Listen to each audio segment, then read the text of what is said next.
허입강 김용일 위원님께서 수고해 주시도록 하겠습니다. 오늘 후보자 정면 발표에 참여해 주신 후보자 여러분들과 우리 관계자분들께 깊은 감사를 드리고 아울러 참석해 주신 기자 여러분과 여러 대리들께도 깊은 감사를 드립니다. 먼저 국민의례가 있겠습니다.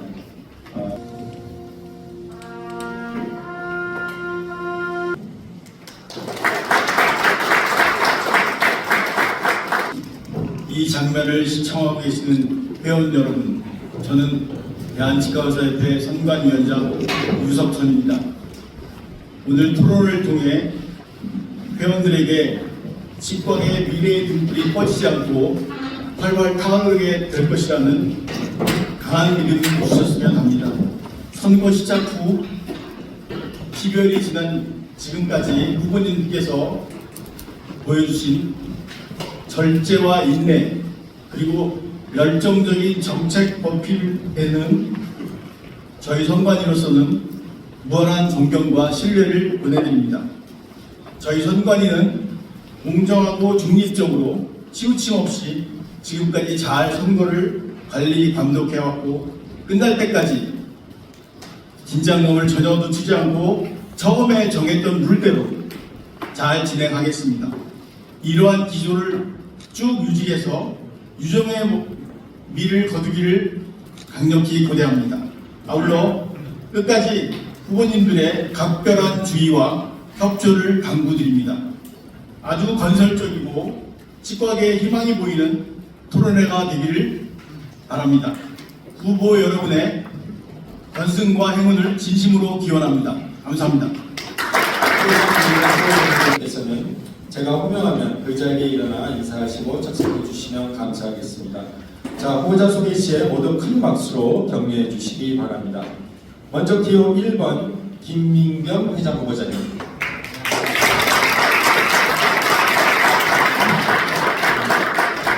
부회장 후보들이신 장재환, 최치원, 최유성 부회장 후보자님.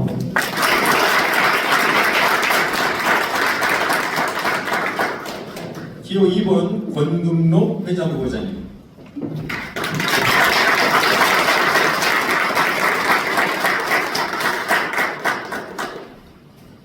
유동기, 이봉호, 김지환 부회장 후보자님.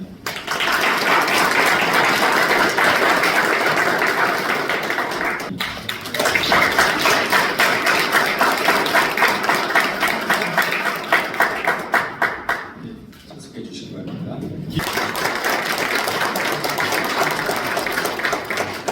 후보자님.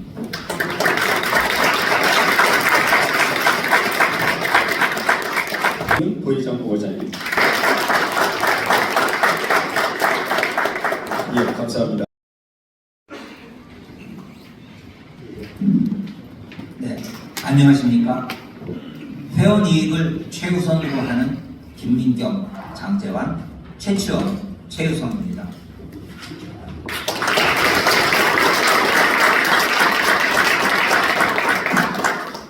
존경하는 전국 치과의사 회원 여러분, 그리고 이 자리에 함께 해주신 내외 귀빈 여러분, 지금 원장님들의 치과 경영 진심으로 안녕하십니까?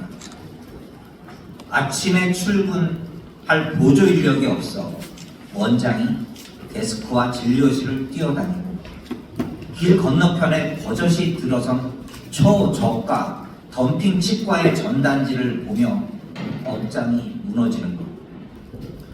그것이 지금 우리 개원가가 처한 참담한 현실입니다. 우리를 지켜주어야 할 협회는 그동안 무엇을 하였습니까? 경찰과 검찰로부터 3번이나 압수수색을 당하고 회원의 피 같은 회비를 협회장이나 임원의 개인적 소송 방어 비용으로 낭비하였으며 생존권을 위협하는 각종 의료 악법 앞에서는 한없이 무기력했습니다. 이제는 뼈를 깎는 혁신이 필요합니다. 저희 플러스 캠프는 치과 경영에 숨통을 틔우기 위해 3가지 핵심 현안을 반드시 해결하겠습니다. 첫째, 치과계의 암적인 존재, 기업형 불법 덤핑 치과를 완전히 뿌리뽑겠습니다. 국민에게 불안을 파는 덤핑 치과의 목줄을 죄겠습니다. 협회장 직속 특별위원회를 결성하고 AI 모니터링 시스템을 도입해 24시간 불법 광고를 감시하겠습니다. 수가 표시 금지 입법을 추진하여 저수가 경쟁의 싹을 자르고 덤핑 치과 관련자는 전원 끝까지 추적하여 자율징계권으로 단호히 응징하겠습니다. 불법과 싸워온 저 김민겸이 끝까지 하겠습니다. 둘째, 벼랑 끝에 몰린 개원가의 인력 포화 및 보조 인력난을 해소하겠습니다. 탁상 공론이 아닌 데이터에 기반하여 치대 학부 입학 정원을 강력히 감축하겠습니다. 동시에 미국 치대 학점 교류 추진을 통해 우리 치과 의사들의 글로벌 진출을 돕고 안정적인 공공 일자리를 대폭 확충하여 개원가로 쏠리는 인력을 선제적으로 분산시키겠습니다. 원장님들의 발목을 잡는 보조 인력난은 디지털 혁신으로 돌파하겠습니다. 석션 로봇 개발과 보급을 지원하고 진료실 업무 자동화를 안착시켜 구인난의 고통을 덜어드리겠습니다. 셋째, 진료 영역을 확장하고 건강보험 수가를 전면 현실화하겠습니다. 단순히 파이를 나누는 것이 아니라 파이 자체를 키우겠습니다. 미용, 성형시장 진출을 법적으로 지원하고 요양병원 개설권을 치과 의사에게도 안겨드리겠습니다. 수가 인하 없는 보험 임플란트 4개 확대, 무치약 보험 임플란트 적용, 만 50세 이상 스케일링 연 2회 추진 등 실질적인 경영 수익 증대로 직결되는 정책을 반드시 관철하겠습니다. 존경하는 회원 여러분, 1인 1개소법 사수를 위해 1428일간 헌법재판소 앞을 지키지 않았던 사람들, 비급여 수가 공개에 속절없이 굴복했던 사람들은 이 막중한 과제를 결코 감당할 수 없습니다. 저 김민겸은 몸을 던져 부딪혔고 과태료 처분까지 감수하며 회원 여러분을 지키고자 싸웠습니다. 무능한 회무에 더 이상 실망하지 마십시오. 치과계 대통합과 민생의 대응 기필코 이루어내겠습니다. 치과계 100년 기틀을 다시 세울 행동하는 리더, 저희 기호 1번 김민겸 플러스 캠프를 지지해 주십시오. 감사합니다.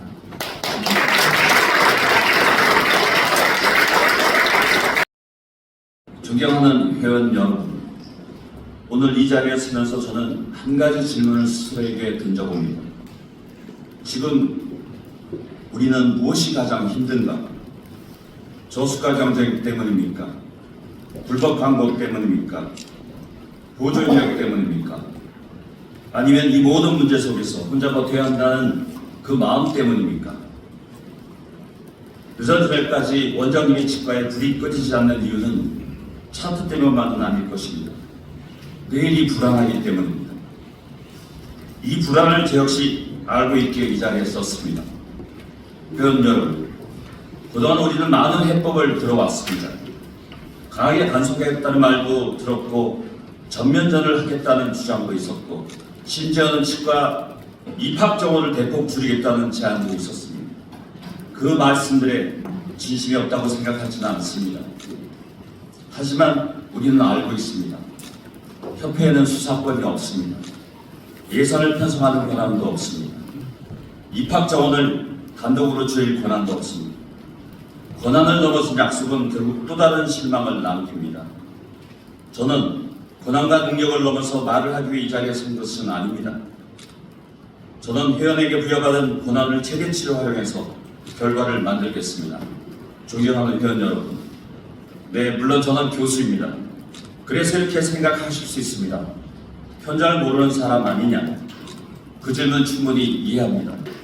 하지만 저는 대학 수련병원에서 학생과 전공의들을 그들의 진료를 매일 지켜보고 졸업을 앞둔 학생들의 진로를 고민하는 것을 옆에서 듣고 신규 개원이들이 좌절과 불안을 가장 가까이서 들어온 사람입니다. 저는 강의실이나 연구실에만 있던 사람은 아닙니다. 저는 임상 현장을 떠나본 적이 없으며 개원가로 나가는 치과의사들이 그들을 가장 가까이서 지켜본 사람입니다. 저는 대학 입학 전원, 졸업 인원, 치과의사의 지역 분포, 진료 수의 변화를 숫자로 보고 있는 사람입니다. 정보 협상할 때 감정은 설득력이 없습니다. 숫자와 구조가 설득력이 가져다 줍니다. 저는 그 숫자를 읽고 있으며 그 구조를 설명할 수 있습니다. 저는 현장을 모르는 사람이 아니라 현장의 미래를 가장 먼저 보는 사람입니다. 첫째, 치과의사 수급은 데이터로 관리하겠습니다. 치과의사 수급 문제는 감정이 아니라 구조의 문제입니다. 입학 정원, 졸업인원, 지역 분포, 진료 수의 변화, 이 숫자를 기반으로 젊은 개원가가 치킨 게임에 내몰리지 않는 구조를 설계하겠습니다. 둘째, 좋은 치과의 기준을 세우겠습니다. 단순한 저수가의 문제가 아닙니다. 문제는 기준이 없는 시장입니다. 국민은 좋은 치과, 안심하고 치료를 맡길 기준이 없기 때문에 가격에 의존하고 있습니다. 이제 협회가 설명, 대안 제시, 위험고지, 사후관리라는 명확한 기준을 만들겠습니다. 그리고 데이터로 보여드리겠습니다. 지나치게 낮은 가격 중심의 진료가 결국은 재치료와 추가 비용으로 이어질 수 있다는 사실을 감정이 아니라 근거로 설명하겠습니다. 물론 시장에는 단속도 중요합니다. 하지만 그보다는 기준이 더 중요합니다. 셋째, 보조 인력의 구조를 바꾸겠습니다. 이제는 이 문제를 각 원장이 각자 해결할 문제는 아닙니다. 협회가 책임지고 표준화된 보조 인력 교육 시스템을 만들겠습니다. 현장 투입 중심의 실무 교육, 법과 책임을 함께 배우는 교육, 지속 가능한 커리어의 구조, 이런 교육은 제가 평생 해온 일입니다. 이 분야만큼은 제가 설계하고 직접 실행하겠습니다. 저는 무모한 투사가 아닙니다. 저는 결과는 남기는 협상가입니다. 물론 정부와 싸워야 할 때도 있습니다. 그러나 더 많은 경우에 협상 테이블에서 결과를 만들어야만 합니다. 감정은 박스를 만들 수 있습니다. 그러나 협상은 성과를 만듭니다. 존경하는 회원 여러분, 우리는 더 큰 목소리를 선택하시겠습니까? 아니면 정교한 구조를 선택하시겠습니까? 강한 말은 순간을 바꿉니다. 정교한 구조는 미래를 바꿀 수 있습니다. 저는 과장하지 않겠습니다. 대신 3년 뒤에 여러분들이 진료소에서 그래도 나아졌다는 말을 듣고 싶습니다. 제가 그 책임지겠습니다. 기호 2번 권근덕입니다. 감사합니다.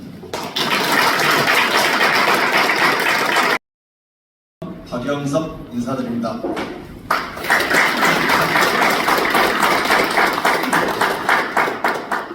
존경하는 3만 회원 여러분, 오늘 저는 어느 치과의사 커뮤니티에 올라온 글을 소개하면서 모두 발언을 시작하겠습니다. 제목, 취업 회장에게 바라는 것. 자리 보존하려는 회장이 되지 말는 것. 협회원의 원하는 바를 얻기 위해 죽어가는 치과 회원들을 위해 치열하게 투쟁하는 것. 치열하게 싸우지 못한다면 빠르게 중도 자진을 사퇴하여 계속 치과계를 위해 싸울 수 있는 그 다음 사람에게 자리를 넘길 것. 임기 첫 일주일 동안 덤핑 치과 적절을 말만 외치고 행동으로 보여주지 못한다면 바로 내려오겠다고 약속해 주십시오. 과잉반치 난무하는 악의 축인 덤핑 치과 적절을 넘어 이제 덤핑하면 죽는구나.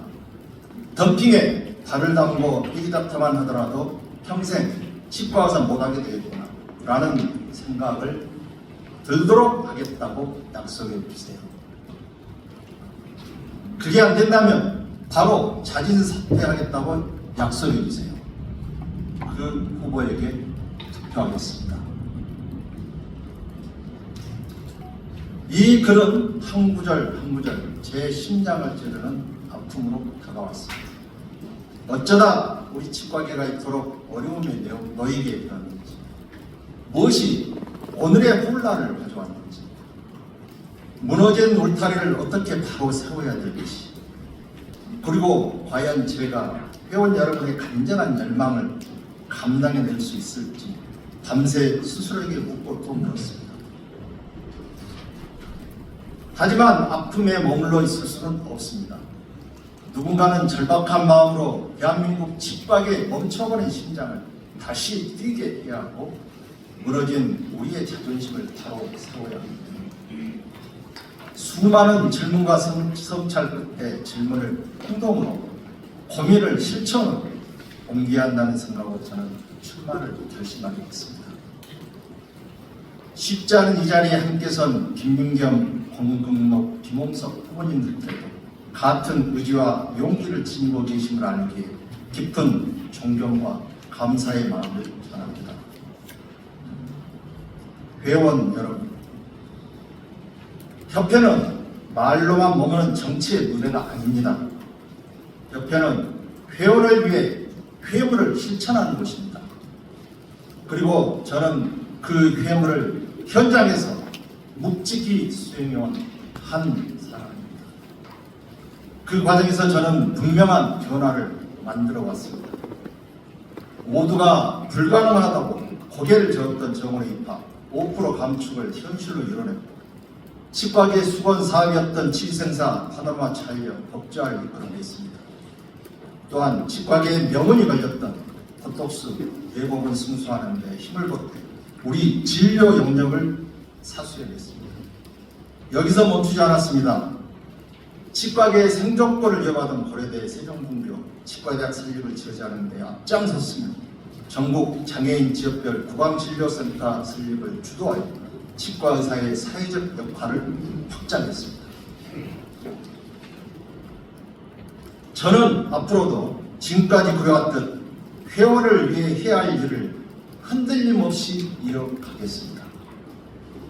따라서 저는 실체 없는 약속 대신 여러분께 4가지 실현 가능하고 지속 가능한 과제와 목표를 분명히 제시하고자 합니다.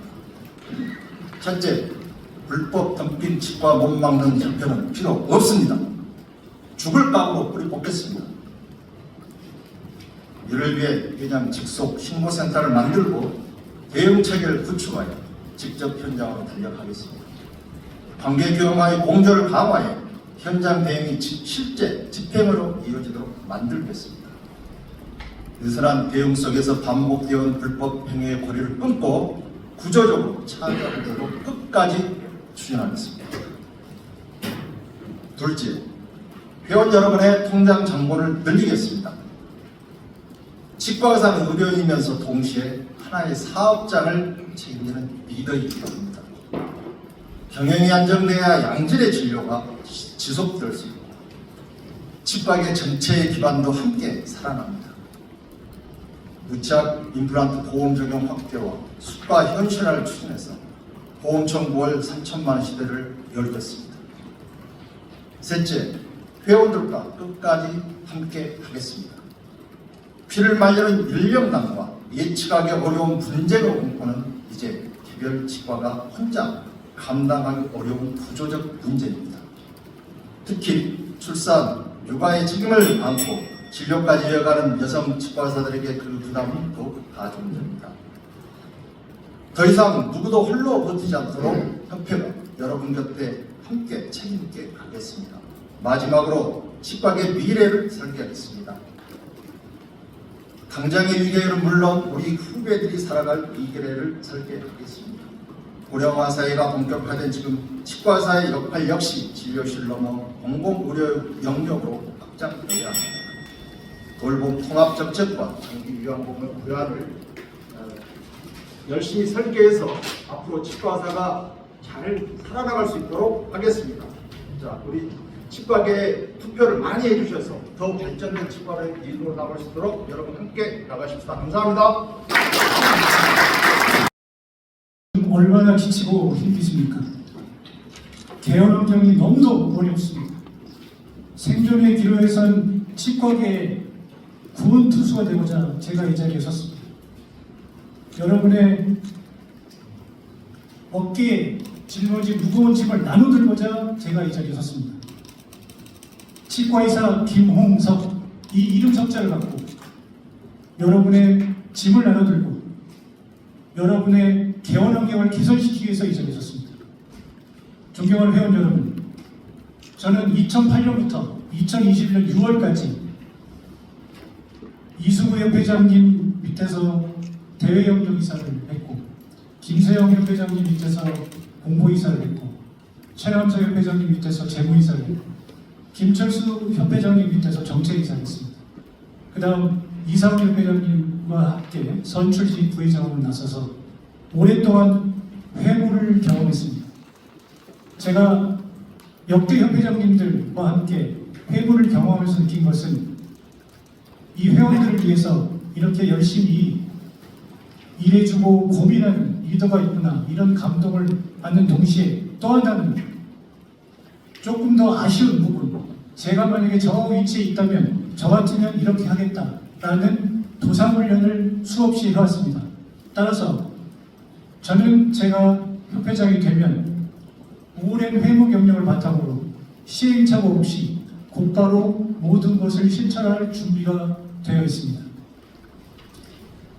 그리고 저희가 닥치고 해결 캠프라는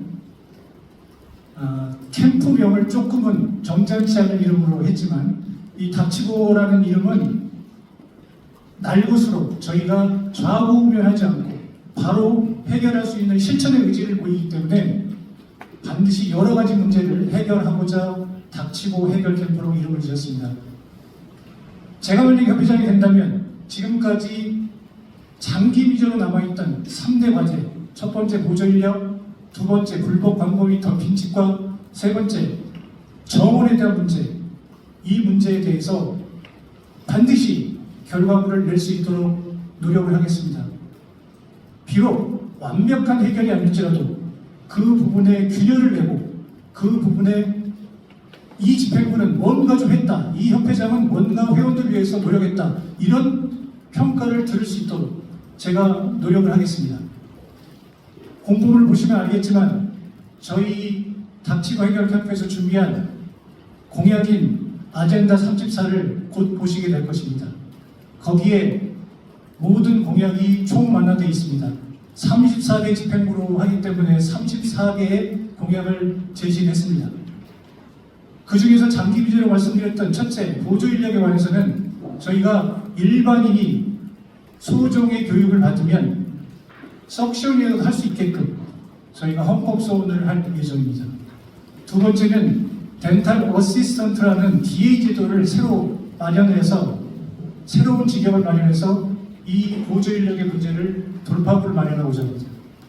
세 번째로는 휴머노이드 로봇을 실제로 개발하고 있고, 여러분들이 문자 메시지로 보셨겠지만 저희가 실증 실험을 세계 최초로 했습니다. 그것처럼 휴머노이드 로봇이 진료 현장에 투입돼서 여러분의 고충을 해결할 수 있도록 그렇게 준비를 하겠습니다. 둘째, 불법 치과에 대한 부분은 예전에 UDE하고 마찬가지로 불법과 덤핑과 저스과 광고가 이것이 모든 게 혼합된 형태입니다. 지화되어 있습니다. 이것은 반드시 해결을 해야 되고, 우리가 이것을 해결하지 못하면 저희 치과의사들에게 미래가 없습니다. 따라서 불법 광고 치과의 척결특위를 조직을 하고 협회장인 제가 직접 진두지휘해서 반드시 성과를 내도록 하겠습니다.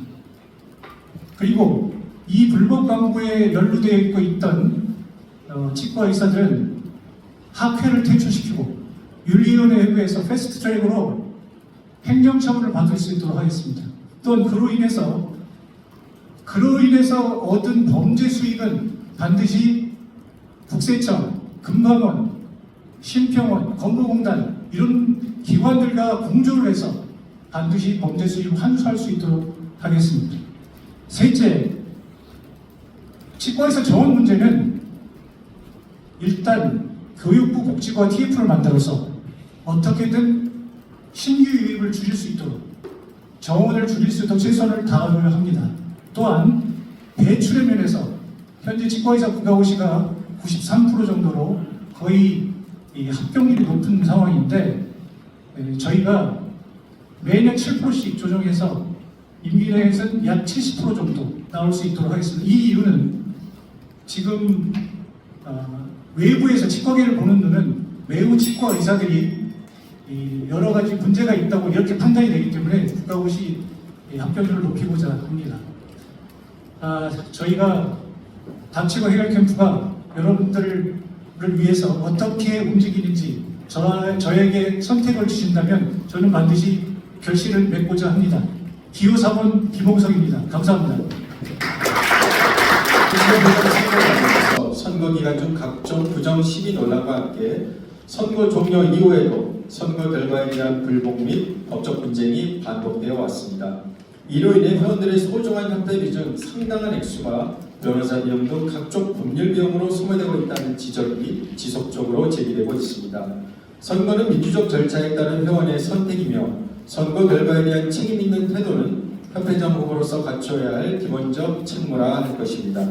이에 따라 이번 제34대 회장단 선거에 임한 각 후보자들께서는 먼저 선거 과정에서의 공정성 준수 의지와 최종 선거 결과에 대한 책임 있는 입장을 명확하게 회원들 앞에서 밝혀주시기를 바라는 취지에서 준비한 질문입니다. 후보자께서는 이번 선거에 임하시면서 선거를 공정하게 치르기 위해 어떠한 태도와 방법으로 임하실 것인지를 답하여 주시되 후보자께서 선관위에 제출한 서약서 내용에 대한 절대적인 준수 및 최종 선거 결과에 대한 승복역 등을 포함해서 구체적으로 말씀해 주시기 바랍니다. 이상의 공통 질문을 숙지하여 주시고 답변을 듣도록 하겠습니다. 먼저 기호 1번 김민경 후보자께서 답변해 주시기 바랍니다. 협회는 하나의 공동체입니다. 우리는 선거를 치르지만 선거가 끝나면 다시 한 조직 한 가족으로 함께 협회를 이끌어가야 합니다. 공정선거를 위한 규정 준수는 치과의사협회 회장 선거에서 가장 기본이 되는 원칙이라고 생각합니다. 공식 선거운동 기간을 존중하고 규정을 지키며 정책으로 평가받는 선거가 되어야 한다고 생각합니다. 이번 선거는 결선표가 없는 단판 구조입니다. 그만큼 더 차분하고 책임 있는 자세가 필요할 것입니다. 감정이 아니라 정책으로, 비판이 아니라 대안으로, 대립이 아니라 방향 제시로 경쟁할 것입니다. 선동운동은 제도가 폐지돼 모든 회원이 이 선거 과정에 참여할 수 있게 되었습니다.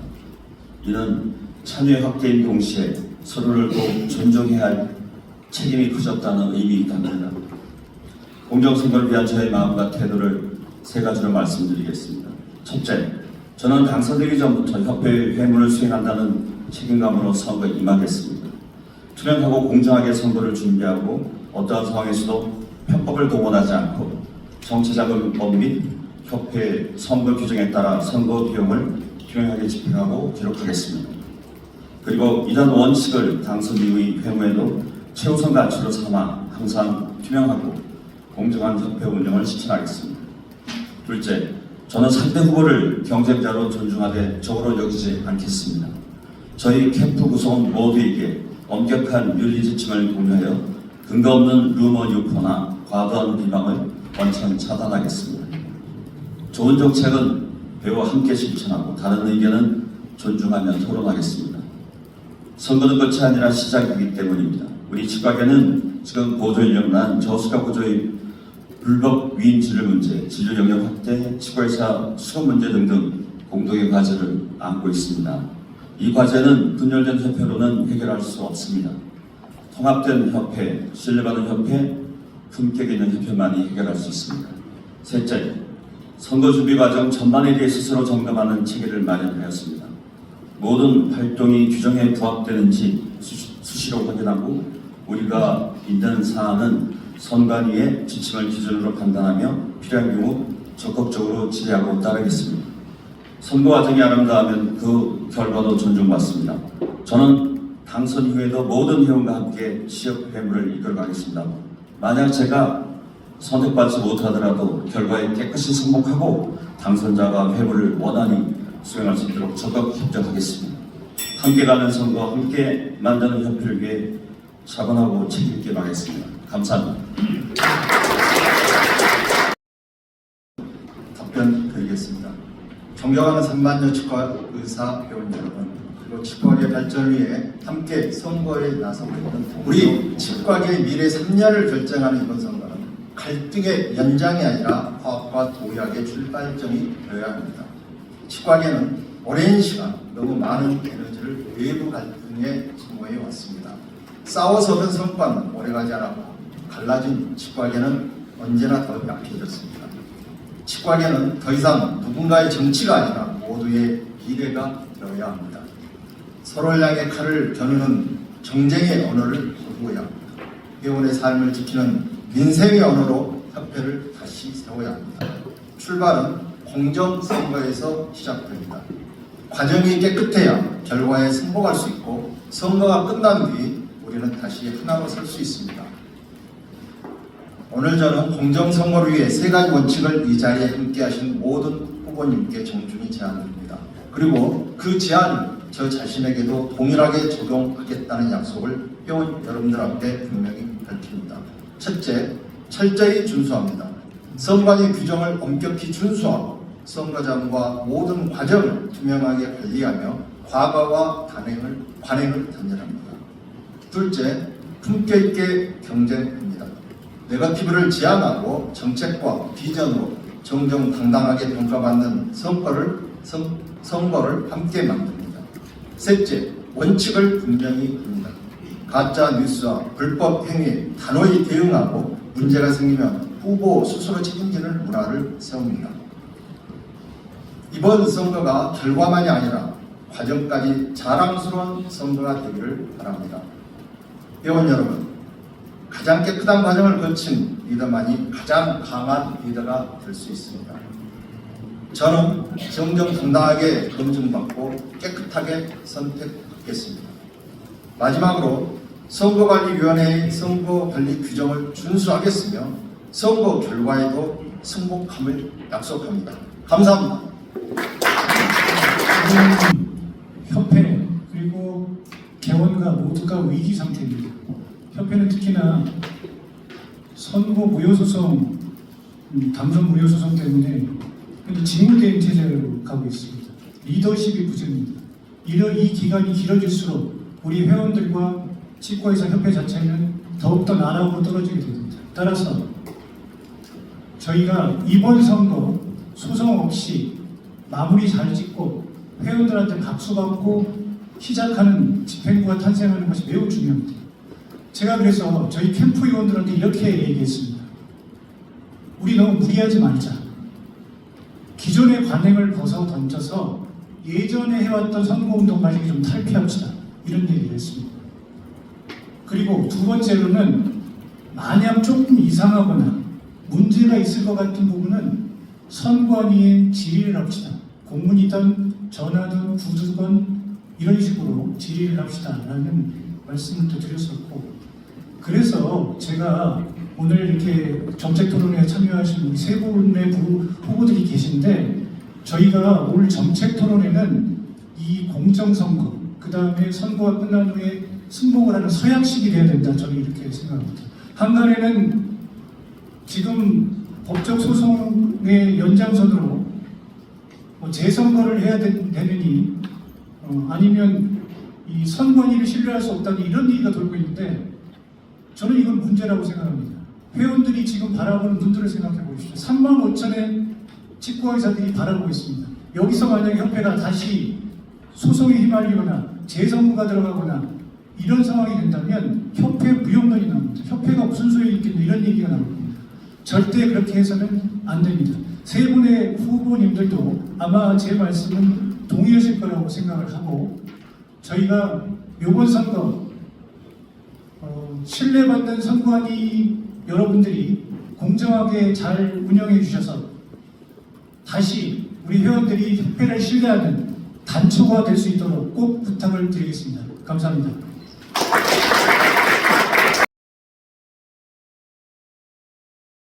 제일 먼저 기호 2번 권근록 후보께서 주도권 토론을 시작하시고, 이어서 기호 4번 김홍석 후보, 세 번째는 기호 1번 김민경 후보, 마지막으로 네 번째 기호 3번 박영석 후보께서 주도권 토론 순서를 진행하도록 하겠습니다.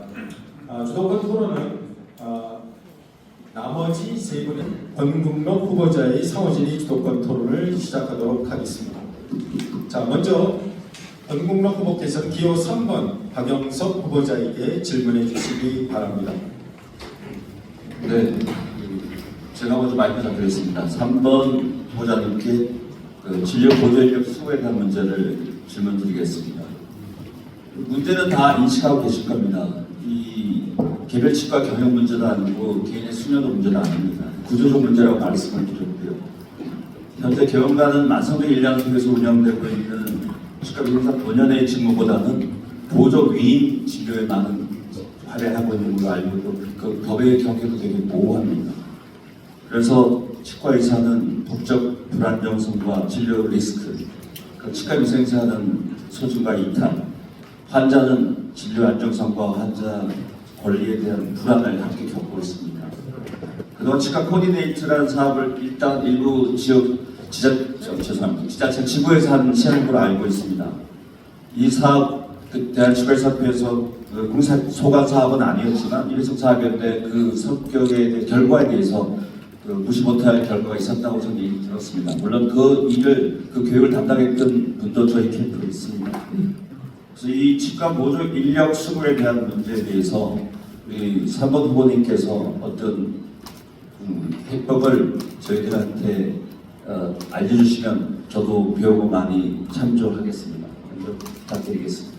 네, 요즘 개원가에서 보면 이제 저수가 불법 도핑 치과가 치위생사들을 싹쓸이해 간다고 표현합니다. 그리고 일반 선량한 치과에는 구인하기가 굉장히 어렵다고 봅니다. 저도 지금 이제 위생사를 구할 때 면접을 보게 되면 요즘에는 어떤 식으로 그 위생사가 이야기를 하면 여기 치과는 어디까지 진료를 해야 됩니까? 이런 질문부터 저한테 어디에 면접을 봅니다. 제가 들었던 건 본인이 뭐 치료 계획도 잡고 내진 수복도 해봤고 교합 조정도 할 수 있다. 그래서 월급을 좀 많이 달라고 합니다. 이게 지금 현 시점에 굉장히 치과계가 어려움을 겪고 있는데 이렇게 제가 만약에 표정이 된다면 1인당 치과 의생사 수가 굉장히 많은 치과들이 있거든요. 그런 곳에서는 반드시 불법 유인 진료가 성행이 될 가능성이 높다고 보고 건보공단이나 심평원 협조로 한번 들여다보겠습니다. 그렇게 해서 선량한 치과가 좀 도움이 받을 수 있도록 하고 단기적 처방과 장기적 처방으로 나누어서 제가 생각을 해봤습니다. 장기적 처방으로는 결국은 우리가 필요합니다. 반드시 저는 치과 전담 간호조무사라는 신설이 돼야 된다고 보거든요. 법적으로 보호받을 수 있는 치과 간호조무사가 돼야 됩니다. 위생사만으로는 지금 인력 자체가 한 2만여 명이 간호조무사가 치과에 근무를 하고 있습니다. 위생사가 5만이 좀 적게 근무를 하고 있고 그래서 간호조무사가 치과 보조 인력이 한 축을 이루고 있는 상황인데 위생사는 구하고 싶어도 구할 수가 없고 또 업무범위는 너무 하나도 없이 되어 있는 거 이제 시간이 없어서 왜 이렇게 듣는 것까지는 제가 말씀을 드리기가 좀 어려운데 그래서 저는 정부의 치과 보조 인력에 대해서 강력한 대책을 오히려 요구를 할 겁니다. 전수조사를 하든지 농어촌에는 제가 그랬어요. 10년 전에도 농어촌은 앞으로 절대 위생사들 안 간다. 갈 수가 없는 구조인데 왜 간호조무사한테 현재 그 당시에는 8,000여 명이 근무를 하고 있었어요. 이 사람들한테 반드시 보조 업무가 치과 보조 업무가 필요하다라고 저는 주장을 했었고요. 근데 그게 이제 관철이 안 돼가지고 그때 문경수 회장님은 약속을 했어요. 엑스리하고 스케일 빼고는 다 할 수 있게 해주겠다. 그래서 업무 범위를 좀 넓혀준다고 했었는데 새로운 위생사 회장이 오셔가지고 대학 교수가 배우지 않았는데 간호조무사들이 교육 시간이 어떻게 줄 수 있냐고 복지하고 그렇게 하다 보니까 그렇게 되고 저는 법령에 담아야 된다고 단기적 처방으로는 반자동보고 또 고용보하고 치과 위생사업에 연결하여 시간제 입자들을 늘려야 된다고 저는 보고 있습니다. 예, 답변 감사합니다. 그 두 가지 얘기인데요. 지금 그 사모님께서 생각하시는 우리의 그 보조 인력의 업무의 영역에 대해서 저랑 조금 생각이 다른 것 같습니다. 우리 보조 인력은 내 영역과 위생사회 영역과 철저히 구분이 돼야 되거든요. 데이터 어시스트 제도라는 건 그것도 제3의 직역입니다. 그 구분이 왔다가 애매한 경계선에 있는가 그게 궁금하고 경계가 어딘가. 두 번째는 불법 위임 진료 부분에 대해서 이 말은 정말 이 자리에 말씀드리기 되게 조심스럽습니다만은 어디까지가 불법이고 어디까지가 합법적인 위임인가. 위임의 한계도 사실 모호한 사실이고 그 3번 후보가 생각하는 그 불법 위임의 한계, 그다음에 아까 말한 저번 업무의 한계 뭘 부탁드리겠습니다. 예, 박영석 후보께서 저는 이번에 예전 의료 따로 떨어져 있었는데 간호법이 새로 생기면서 거기에 이제 15조의 간호종사의 업무가 나옵니다. 제3항의 구체적인 업무의 범위와 한계에 관하여 필요한 사항은 보건복지부에 전한다. 바로 저는 이 부분을 가지고 시도를 해보겠습니다. 업무 간호보조사가 종사가 할 수 있는 업무 범위를 여하튼 끄집어 내야 된다고 저는 보고 있고, 그리 안전하게 치과의원에서 한다고 보고 있고요. 저는 분명히 위임진료에 대해서는 명확합니다. 지금 의료기사법에 분명하게 나와 있습니다. 업무 범위가 5개 정도로 지금 나와 있습니다. 그렇죠? 치위생사법. 그 이외에 제외하고는 분명한 불법 위임진료입니다. 그 부분을 저는 말씀드리고 싶습니다. 예, 잠깐. 네, 김홍수 후보자님 개인적으로 되게 아끼고 존경했던 우리 후배입니다. 사실 회보의 경력도 많고 그래서 제가 아까 말한 얼마 전까지는 아마 재무담당 부회장을 했던 거 알고 있어서 제가 7번 배상 책임제도 재설정 문제에 제가 질문을 드리겠습니다. 사실 올해 거나 올해 거는 아직 결정이 안 됐는지 모르고 제가 담당 사람이 아니었으니까 지금의 그 배상제도 계약하는 문제점이 저 정확히 파악은 못합니다만 제 본인의 업무가 아니라서 그 합의를 적용하는 문제가 있는 것 같습니다.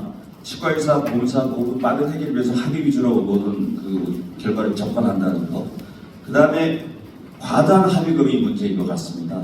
그 다음에 보험료 인상, 분쟁 발생이 자꾸 할수록 인상은 자꾸 인상이 올라가니까.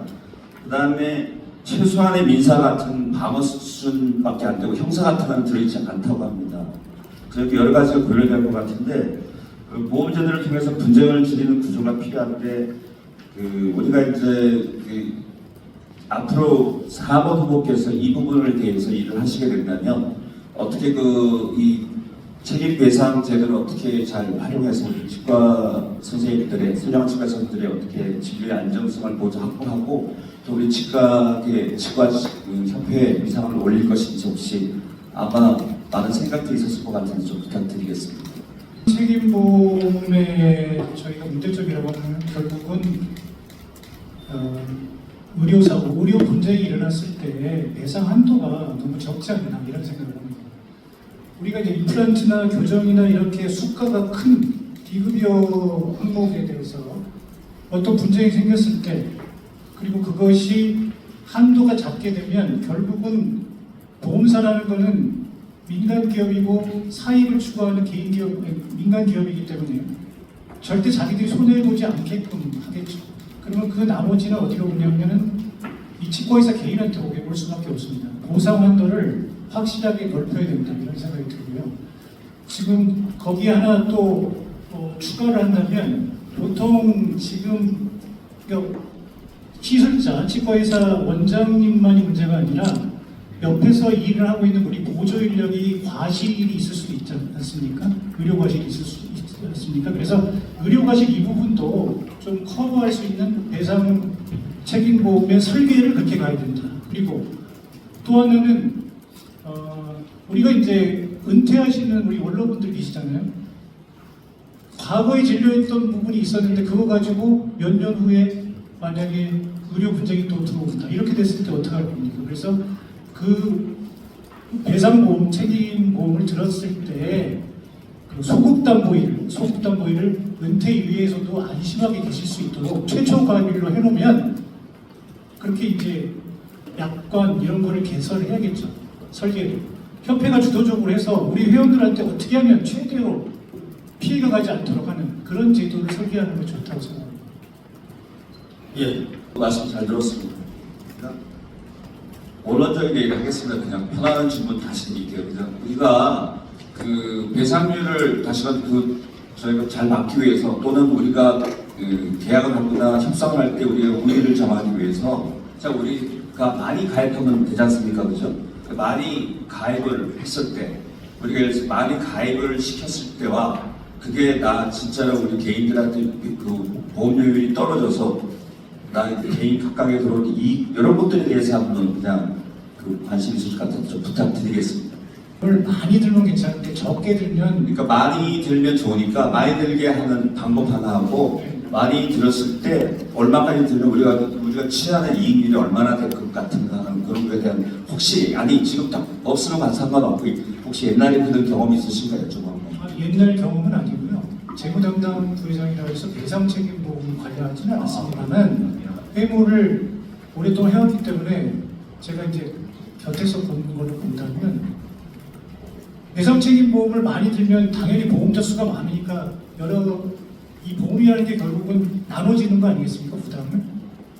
실질적으로 제가 볼 때는 필수 의료라고 하는 의과만 있는 것이 아니라 치과에서도 사실 급여 이 보험 치료는 사실 국가가 강제해가지고 치과 의사들한테 저렴한 비용으로 니들이 치과 환자들한테 그걸 제공해야 된다 약간 이런 개념 아니에요? 그러면 국가가 필수 의료에 대해서 보상하는 것처럼 급여 수준에 대한 급여 치료에 대한 건 국가가 배상책임보험 들어줘야 되고 못 들어준다면 개인이 들고 지원을 하는 방안을 해야죠. 국가하고 딜하겠습니다. 예, 답변에 네, 일본 후보께서는 이렇게 질문 중에 임플란트 관련 건보 수가 현실화 방안에서 질문을 드리고자 합니다. 그 임플란트 수가는 저희가 2014년에 저희가 직접적으로 관여했었습니다. 그래서 그 요율을 매년 물가 30% 플러스 그다음에 우리 마구영 부회장님이 협상하는 그 이유를 매년 첨가하겠다. 그래서 좀 가격이 많이 올라가는 걸로 알고 있고, 근데 이거를 갑자기 올려달라 하기는 쉽지 않을 겁니다. 그래서 이제 추가 인상을 하기 위해서 보장성 확대라는 얘기가 나오게 되는데 지금 많이 말씀들 하시는 게 2개에서 4개로 가자. 이거 되게 좋은 얘기인데 아까 후보자도 말씀하셨지만 수가 보전이 가능할 것인가에 대한 의심은 갖고 있습니다. 이미 기본 수가든 데이터는 다 신동을 갖고 있는 건 아실 겁니다. 네, 그래서 지금 저희들이 이게 좋은 건 나쁜 거에 대해서 여러 가지 공청을 하는데 우리 여기 부회장 보이시는 우리 김주한 교수가 12년과 14년, 22년, 23년 국회 토론회에서도 얘기를 했습니다. 우리가 이 무치약이나 부무치약에서 임플란트 개수가 2개는 부족하다. 저작기능 회복을 위해서 그래서 4개로 가는 게 맞다. 이런 얘기를 많이 하고 있습니다. 보상 확대. 근데 저는 여기서 이제 다른 생각을 갖고 있지만 확대에도 2가지의 방향성이 다릅니다. 이게 옵션의 확대냐, 대상 넓히느냐 2가지 하는데 어쨌거나 이런 부분이 생겼습니다. 그래서 요 보장성 확대 임플란트와 관련해서 우리 1번 후보님의 고견을 듣고 싶습니다.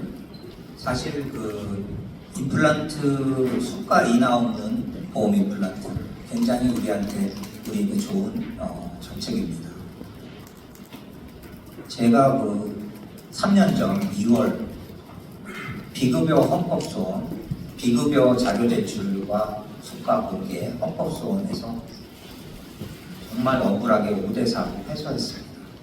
그래서 매년 2월이 오면 정말 억울해서 잠을 못 자는 그런 일이 생깁니다. 그래서 지금 처음 10여 년 전 임플란트가 처음 130여만 그 정도로 책정될 때 우리 관행 수가가 150만 원이었던 걸로 기억합니다. 지금 비급여 수가를 우리가 보고하게 돼 있는데 과연 평균을 냈을 때 100만 원이 될까 저는 의심스럽습니다. 그거를 자료를 다 정부가 갖고 있습니다. 그리고 제가 아는 바 임플란트를 2개에서 4개로 확대하려면 7, 8천억의 자금이 소요되는 걸로 알고 있습니다. 그러면 그 자금을 과연 그 의료보험의 전체 총량은 정해져 있는데 그거를 어디 메디칼이나 약국이나 이쪽에서 갖고 오던 정부는 의료보험료를 올리던 2가지 방법밖에 없을 거라고 생각합니다. 그래서 이 수가 인하 없는 보험은 저번에 그 대통령 선거가 있을 때 우리가 임플란트 2개 보험이 처음 들어갔습니다. 그래서 정치권의 요구와 우리의 요구가 맞아떨어질 때 아마 가능할 거라고 생각을 합니다. 그래서 저희가 데이터를 가지고 꾸준히 이 노력을 해야 될 것 같습니다. 그래서 그 현실적으로 재료비도 매년 오르고 인건비도 오르고 그 여러 가지 여러 가지 이제 단가가 오르는 상황에서 우리는 정부에 꾸준히 저희 수가 인상을 요구하고 그 다음에 무치약에서 다 아시다시피 보험 적용이 되지 않습니다. 거기에 대해서 우리가 보험으로 편입해 줄 것을 강력히 요구하고 우리의 여건과 정치권의 요구가 맞아 떨어졌을 때 조심스럽게 4개까지 확대하는 것을 생각하고 요구해야 된다고 저는 생각합니다. 예, 권근호 후보께서 이제 2개에서 4개 되는 거는 만약 일본 후보가 당선되시면 3년은 일단 넘어갈 겁니다. 대통령 선거도 그 이후에 있으니까. 근데 어쨌거나 저희 생각은 저도 일본 후보님 말씀 100% 동의합니다. 하지만 투쟁할 때까지 해봐야죠. 사실 저희가 데이터를 더 많이 내고 했으면 좋겠습니다. 저희가 이제 2개에서 4개 얘기는 그만하고요. 임플란트 관련해서 우리가 수가가 임플란트 개수에만 저희가 의존할 필요는 없거든요. 그 수리, 그다음에 여러 가지 그 기술적인 부분들이 있습니다. 그래서 우리가 임플란트를 가지고 개수를 새롭게 심어서 그냥 늘려서 거기서 우리가 그 수익을 창출하다 이런 것도 중요하지만 사실 그게 현재 있는 그 임플란트 관리 부분에서 상당히 우리가 의미가 있거든요. 사실 수익 되게 많습니다. 예를 들어 틀니 같은 건 틀니 관리료가 그냥 다 2배를 할 수 있기 때문에 선생님 말씀은 혹시 임플란트를 개수 말고 그냥 임플란트 치료, 기존의 치료에서 어떻게 우리가 수가를 증대할 방법은 없을까요? 네, 재답변해 주시기 바랍니다. 그리고 거기 잇몸 치료를 하는 경우 일반 치아보다 수가가 높은 게 사실입니다. 여기에 대해서는 지금 뭐 더 높인다거나 이렇게 하는 것보다는 가령 임플란트 크라운이 빠져와서 스크류 돌리고 다시 매우고 이런 것도 다 보험 적용이 되기 때문에 회원들에게 널리 홍보해서 여기에 대해서 빠짐없이 보험 청구를 할 수 있도록 교육을 하고 또 여기에 대해서 매년 이렇게 보험 수가를 점차적으로 올려가고 또 여러 가지 그 상황에 맞춰서 더 항목을 늘려가는 노력이 필요하다고 저는 생각합니다. 이상입니다. 그래서 예, 제가 앞에서 감사합니다. 발언을 잠깐 실수한 게 있어서 그 부분 바로 잡겠습니다. 제가 국시학교를 할 때 매년 7%씩 낮춰서 70%까지 조정하겠다는 걸 올린다고 제가 표현했나봐요. 그 부분 바로 잡고요. 제가 사실 사석에서는 다 호용호제하고 다 회무를 많이 하고 또 학교에서도 배우고 이런 것들인데 또 오늘은 뭐 정책토론회라서 어쩔 수 없이 선배님들께 약간 무례를 범하더라도 너그러이 좀 이해해 주시기 바랍니다. 먼저 일본 후보 김인경 후보께 여쭤보겠습니다. 우리가 사실 보조인력 문제 굉장히 심각하잖아요. 치과의생사 법무부이 아까 박영수 후보께서 5개라고 했는데 사실 8개거든요. 8개. 법무부이 어떤 건지 한번 말씀해 주시고요. 서울시 치과의사 회장하실 때 보조인력 교육하는 양성센터 뭐 이런 거를 만드시겠다고 했는데 그 공약 지키셨는지 질문드립니다. 뭐 스케일링이라든가 8개 제가 시험대가 아니기 때문에 외우지는 못하고 있습니다. 그런데 거기에 구강의 촬영이라든가 그런 게 들어가고 있는데 어제 문제를 미리 주셨으면 제가 외울 건데 못 외우고 와서 송구스럽다는 말씀 드리겠습니다. 학생 때도 8개는 적지는 못했고요. 그리고 제가 보조인력 그거는 중부에서 만들었습니다. 만들어서 위생사가 아니라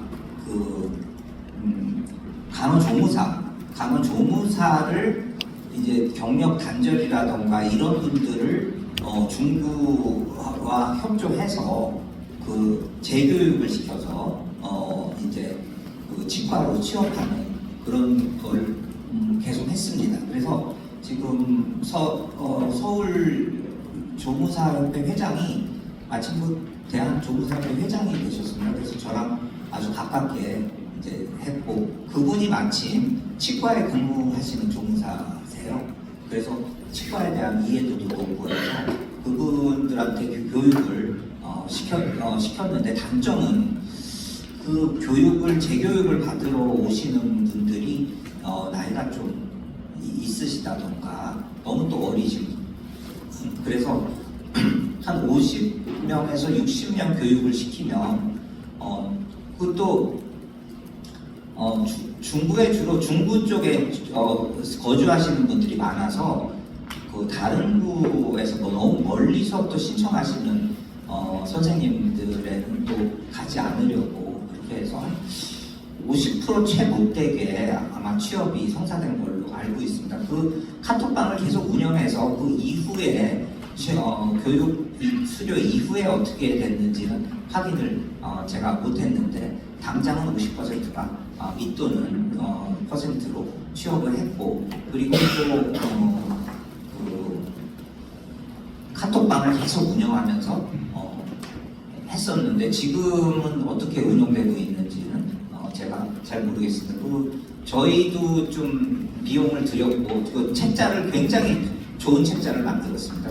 그래서 굉장히 두껍고 그랬고 중구에서도 이제 지원금이 나왔었고 그리고 또 오스템 본사에 좀 이렇게 협조를 얻어서 오스템 본사에서 실습도 했었던 그런 기억이 납니다. 이상입니다. 네, 홍수께서는 네, 답변 감사하고요. 그러면 그 김 후보께서는 지금 저희 나머지 세 후보가 낸 보조인력 공약 중에서 그 1번 캠프에서만 특출나게 이거는 다른 캠프 못 따라온다라고 하는 공약이 있으면 하나 소개시켜 주시죠. 후보님이 말씀하셨는데 치과 간호조무사 그 제도를 하는데 사실 몇 년 전에 대학을 안 간 고3 여고생이 3만 명이 안 되는 걸로 알고 있습니다. 전국에. 그러면 이분들이 과연 얼마나 조무사학원에 등록해서 조무사를 했을까요? 저는 지금 조무사학원이 점점 줄어들고 있고 치과 전문 조무사학원도 없어진 걸로 알고 있습니다. 그래서 결국은 해외 인력을 도입해서 이렇게 그 자격증을 줘서 이제 근무할 수 있게 해야 되는데 그거는 이제 비자 문제가 해결이 돼야 되기 때문에 외무부라든가 외교통상부라든가 이런 여러 곳이랑 상호 노력을 해야 될 것 같고요. 제가 한 4년 전에 지금 휴대용 말씀하시는데 로봇 석션 로봇을 하는 로봇 회사랑 MOU를 체결했습니다. 그래서 한 1년이면 시제품이 나온다고 했는데 제가 그때 협회장 선거에서 떨어지고 좀 유야무야 됐던 게 있습니다. 제가 만일 협회장으로 당선이 되면 반드시 그거 석션 로봇을 개발해서 쉽게 사용할 수 있게 만들 거라고 제가 약속드리겠습니다. 이상입니다. 예, 학장하시고 여러 학회 또 회장 역임하셔서 사실 개원가의 애로사항을 정말 피부로 접하지 못했다고 저희도 생각을 하는데요. 어쨌든 협회장 후보로 나오셔가지고 바꿔보겠다고 나오신 거를 후배이면서 동료인 치과의사로서 하여튼 대단하시다는 말씀 드리고요. 저희 캠프에서 낸 그 요번에 문자메시지 올리고 똑똑 시리즈로 애니메이션이 있습니다.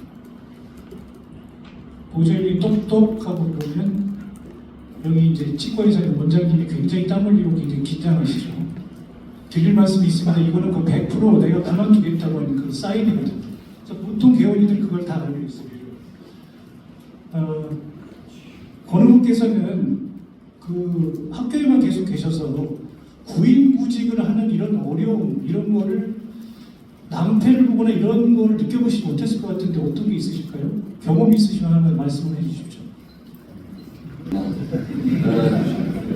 저 구직 활동일 때 제가 이제 직업 교수가 되고 곧 8월이면 퇴임을 합니다만은 그 교수님의 전 단계 임상 강사 펠로우를 제가 지원을 했었습니다.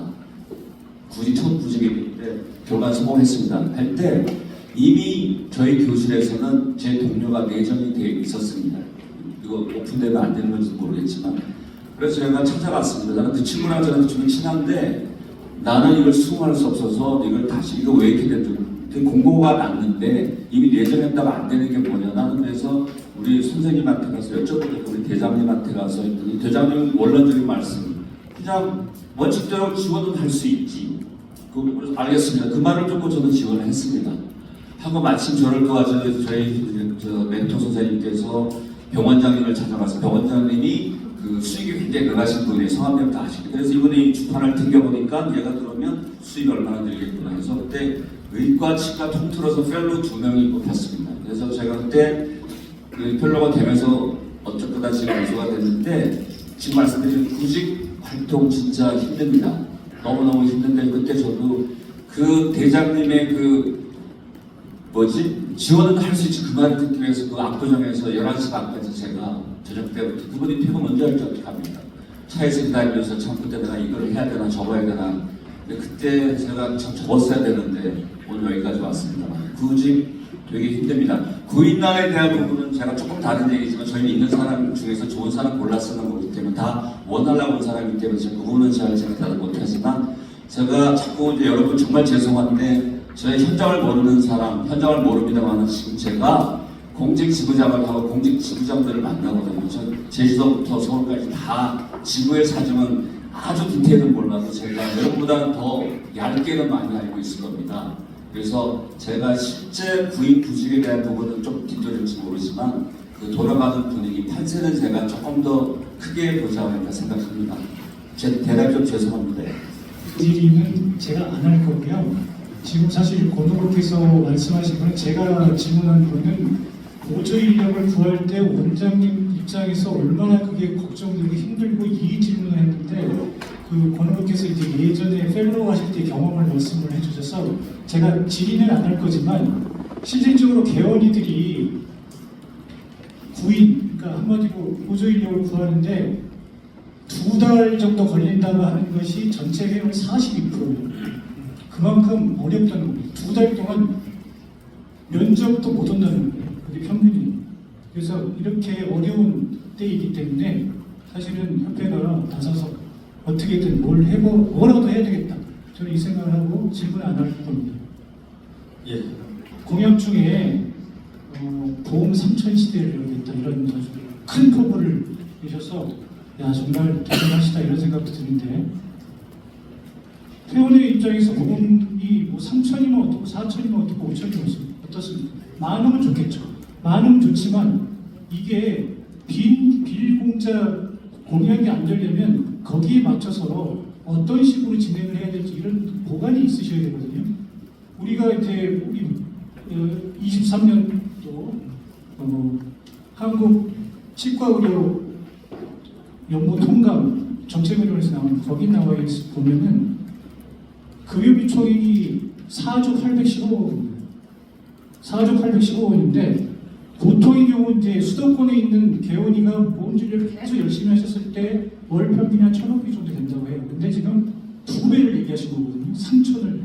좋습니다. 그 달성만 한다면 너무너무 좋죠. 4조 815억 안에는 임플란트 뭐 1조 한 2천억, 뭐 스케일링 한 5천억, 뭐 부분 틀리는 뭐 부분 틀리 완전 틀리 합쳐서 한 5천억 이런 식으로 짜여 있습니다. 근데 이 짜여 있는 것 중에서 3천억, 그러니까 월 3천 시대를 만들려면 거의 7조나 8조가 돼야 돼요. 그러면 건보공단의 재정위원회를 어떻게 설득하시고 어떤 플랜으로 어떤 세무화법에서 어떻게 늘리실 겁니까? 네, 저는 이제 물론 건강보험 쪽에서도 먼저 말씀을 드리겠습니다. 건강보험 쪽에서는 당연히 지금 이제 무치약 임플란트의 확대 그 부분은 많이 와 있는 걸로 알고 있고 우리 치과의사들이 지금 필요한 걸로 알고 있고 지금 2개 있을 때 1조 2천억 정도 된 걸로 알고 있습니다. 그래서 또 무치약 환자가 2개가 편입이 되면 곧들 아마 많이 와 있는 걸로 알고 있어서 상당 부분을 좀 들 거고요. 그다음에 이제 이제 당연히 대통령 공약도 지금 2개에서 4개 그 부분이 대통령 공약으로 나와 있기 때문에 당연히 지금 그렇습니다. 지금 건보공단에서 발표한 자료 비수가 진료비가 79,000원 정도가 최하입니다. 그리고 평균 아마 이제 1,000만 원까지 있는 것 같아요. 임플란트 하나에 비보험에. 그래서 115만 원 정도 평균 단가로 제가 알고 있습니다. 근데 일단 넣을 수 있는 한 그 2개에서 4개 정도로 확대를 분명시키고, 사실은 정부에서도 압니다. 수가가 30만 원, 지금 뭐 20몇만 원, 7만 9천 원 하지만 일반 개원가에서는 그렇게 받을 수가 없어요. 인건비하고 재료비, 뭐 소모품 여러분 다 아시잖아요. 저한테도 와서 그렇습니다. 당뇨 환자라고 표현하는데 저기 강남 가면 30만 원 오는데 원장님 싸게 해주세요. 죄송한데 웃으면서 못하니까 가서 오십시오. 너무 괴리가 나니까요. 그래서 2개에서 4개 정도로 가고요. 또 여러 가지 거 지금 연령 하 60에서 단계적으로 뭐 65세에서 60세로 가고 내진 수가도 그렇고요. 또 지금 정부에서 건강보험 종합계획 2024-2028년까지 지금 자유치아 보존 가치를 내세우고 있습니다. 그래서 저수가된 치과보험 수가를 인상을 추진을 했습니다. 제1건강치료 현실사를 가산하고 현미경 수가도 신설을 해보고 MTA사를 건강치료 항목도 신설을 해보고, 이거는 이제 정부에서 봤을 때도 자연가치 이게 굉장히 보존가치가 커서 순정으로 해보면 그냥 있는 파이에서 돌린 게 아니고 오르고 내리고 하는 게 아니고 순수 증가분으로 해주기 때문에, 또 하나는 제가 보면은 이제 이 돌봄이라는 제도가 장기요양보험하고 또 돌봄 지원법이 새로 지금 편입이 돼서 아마 향후에 정부에서는 엄청나게 아마 이 재정을 쏟아부을 것 같아요. 그래서 그걸 이용해서 우리 선정을 했다고 말씀드립니다. 예, 김은국 후보께서 반론 또는 재질의를 해주시기 바랍니다. 사실 그래서 말씀하신 대답 중에서 결국은 이제 저희가 협회에서 정부하고 상대를 할 때 맞서기도 하고 반대하고 투쟁도 해야 되지만 또 정부가 해놓은 이 흐름을 타고 가는 것도 굉장히 중요하거든요. 이재명 정부 국정운영 5개년 계획이라는 게 있습니다. 거기에 치과 분야는 약 3개밖에 없어요. 3개가 그것도 100대 과제했을 때는 못 들어갔어요. 그 뒤로 123개 공약으로 늘렸을 때 국정과제에 들어갔어요. 거기에 들어가 있는 게 국정 78, 국정 83, 국정 86 세 가지 중에서 임플란트 보장 강화 이 부분은 국정 86이고요. 국정 78이 이제 돌봄 통합 지원금 이쪽 부분입니다. 그래서 질의는 안 하겠습니다. 제가 거기까지입니다. 예, 감사합니다. 네, 권 교수님께 여쭤보겠습니다. 개원가의 파이 확대에 대해서 말씀드리겠습니다. 개원가의 파이가 줄어든 이유는 아마 누구나 공감하시듯이 치과 의사 수가 너무 많고 늘어나는 게 있을 거라고 다 생각하실 겁니다. 그래서 지금 저희한테 닥친 화두는 결국은 그 졸업생을 줄이는, 그러니까 입학 수를 줄이는 그런 절대적으로 필요한데 결국은 이게 대학 교수님들은 동의를 하지 않으신 걸로 알고 있습니다. 그래서 그 정원 축소에 대해서 교수님께서는 지금까지의 어떤 소신과 달리 다른 방법을 생각하고 계신 게 있는지 여쭤보고 싶습니다. 네. 학교에서는 반대했다는 건 전혀 근거 없는 얘기입니다. 아마 그게 잘못 와전됐다면 저는 그 당시 학장은 아니죠. 부학장이 옆에서만 그 당시에 모 회장님이랑 또는 전 회장님 저는 하여튼가 학장협의회에다가 그 강제로 그들 가서 여기 서명을 하라 이렇게 돼 있었습니다. 여러분 모든 학장들은 여기 저 정원 축소에 대한 서명을 해야 된다. 이렇게 하니까 이거는 할 때 하더라도 회의를 해야 되는 그런 분위기가 아마 와전된 것 같고요. 제가 다시 말씀, 저만 생각한다면 또는 제가 지금 박장현 선생님들하고 굉장히 많은 교류를 하고 있으니까 다른 때문에 보면 대부분 다 동의하십니다. 그분들 치과 선생님들이 대부분이거든요. 그래서 그 부분에 대해서는 오해를 안 하시면 좋겠고 저희들이 그 정원에서 그보다 많이 고민을 합니다. 근데 이제 우리가 이 어려운 치과계를 타개하는 문제가 물론 많은 파일 문제를 나오는 많은 부분이 수가 너무 넘치다는 걸 인정합니다. 그래서 이 수를 어떻게 하는 가 사실 사학도 마찬가지고 국리도 마찬가지고 치과 입학 정원을 확장이 절대 불가합니다. 확장이 할 수가 없는 얘기입니다. 그건 잘 아시고 그래서 이거는 정부가 협의해서 합동으로 나가야 되는 거거든요. 그래서 저희들 지금 생각하는 거는 우리가 들어오는 출입을 정리하는 수입과 배출을 갖다가 수급을 고찰해야 되는데 일단 정원을 강제적으로 하는 부분에 대해서는 저희가 애매하기 때문에 할 수 있는 방법으로는 배출 쪽에 가게 되면 우리가 이제 국시를 보게 됩니다. 국시 보게 되면 지금 그냥 절대적으로 무조건 우리가 이번 60분만 다 통과다 이렇게 되는데 제가 정확히 모르죠. 일본에서는 이제 국시가 끝나면 60% 정도 됩니다. 대충 아시죠? 60% 끝나면 학자들이 협의를 합니다. 40몇 개 학장이 모여가지고 평가를 합니다. 과연 어떻게 될까? 저는 그 내용을 모르서 그걸 조금 준용을 해서 우리가 이제 카트라인을 무조건 60점이면 다 통과시키는 게 아니라 협의체를 만들자. 물론 정부 기관도 끼워야 되겠죠. 넣어서 우리가 이번에 수급 조절을 해보냐. 이번에 치과 의사가 너무 많으니까 이번에 줄이자. 전문가와 분과가 메디컬이 하는 방법입니다. 그래서 이런 걸 해서 이번에는 뭐 10명이네 그럼 카트라인 10명을 보니 카트라인 여기더라고 이런 정도로 가는 게 되지 않겠는가. 그다음에 두 번째는 뭐냐면 우리가 이제 이웃나라 일본도 어디도 한다고 제가 지금 잘 보지 못했는데 일본이 예를 들면 그 가면은 제대로 얘기하겠습니다. 6년 나고 나면 1년 동안 연수를 합니다. 이 연수를 하면서 한 군데서만 하는 게 각 지역에 연결된 그 교육기관을 같이 연결하거든요. 이거는 뭐냐면 정말 양질의 신참 치과에서 내보내는 문제도 있고요. 그 다음에 환자는 그만큼 또 양질의 치료를 받을 그 가능성이 높아지고 치과계는 숫자 상대적으로 줄어드는 효과가 있습니다. 일단 이쪽 부분 말씀드리면 나머지 부분 죄송 너무 시간이 벌어서 예, 민혜분께서는 바로 또 하실 말씀이 또 있으신 것 같아서 다시 질문하겠습니다. 그러면 대학에서는 정원 감축에 대해서 반대를 하지 않는 걸로 제가 알고 있겠습니다. 그리고 국가 시험이라는 거는 60점이 넘으면 무조건 합격시켜야 되는 그런 걸로 알고 있습니다. 그래서 제가 그 협회 재무이사 할 때 그 전문의 시험을 보면 교수님이 문제를 내시는데 좀 어렵게 내서 전문의 시험 수를 좀 줄이길 원하신 협회장님이 계셨습니다. 그런데 교수님들은 제자들이 그 시험에 떨어지는 거를 원치 않으셨어요. 계속 그렇게 합격률을 조절하는 거는 또 6년에서 8년 공부를 하고 치과의사가 못 되는 일은 저는 없을 것 같은 생각입니다. 여기에 대해서 좀 말씀 부탁드리겠습니다. 네, 사실 그 부분에 대해서는 저희도 고민 안 할 수가 없는데요. 이제 우리가 작게 보느냐 크게 보느냐를 생각할 필요가 있습니다.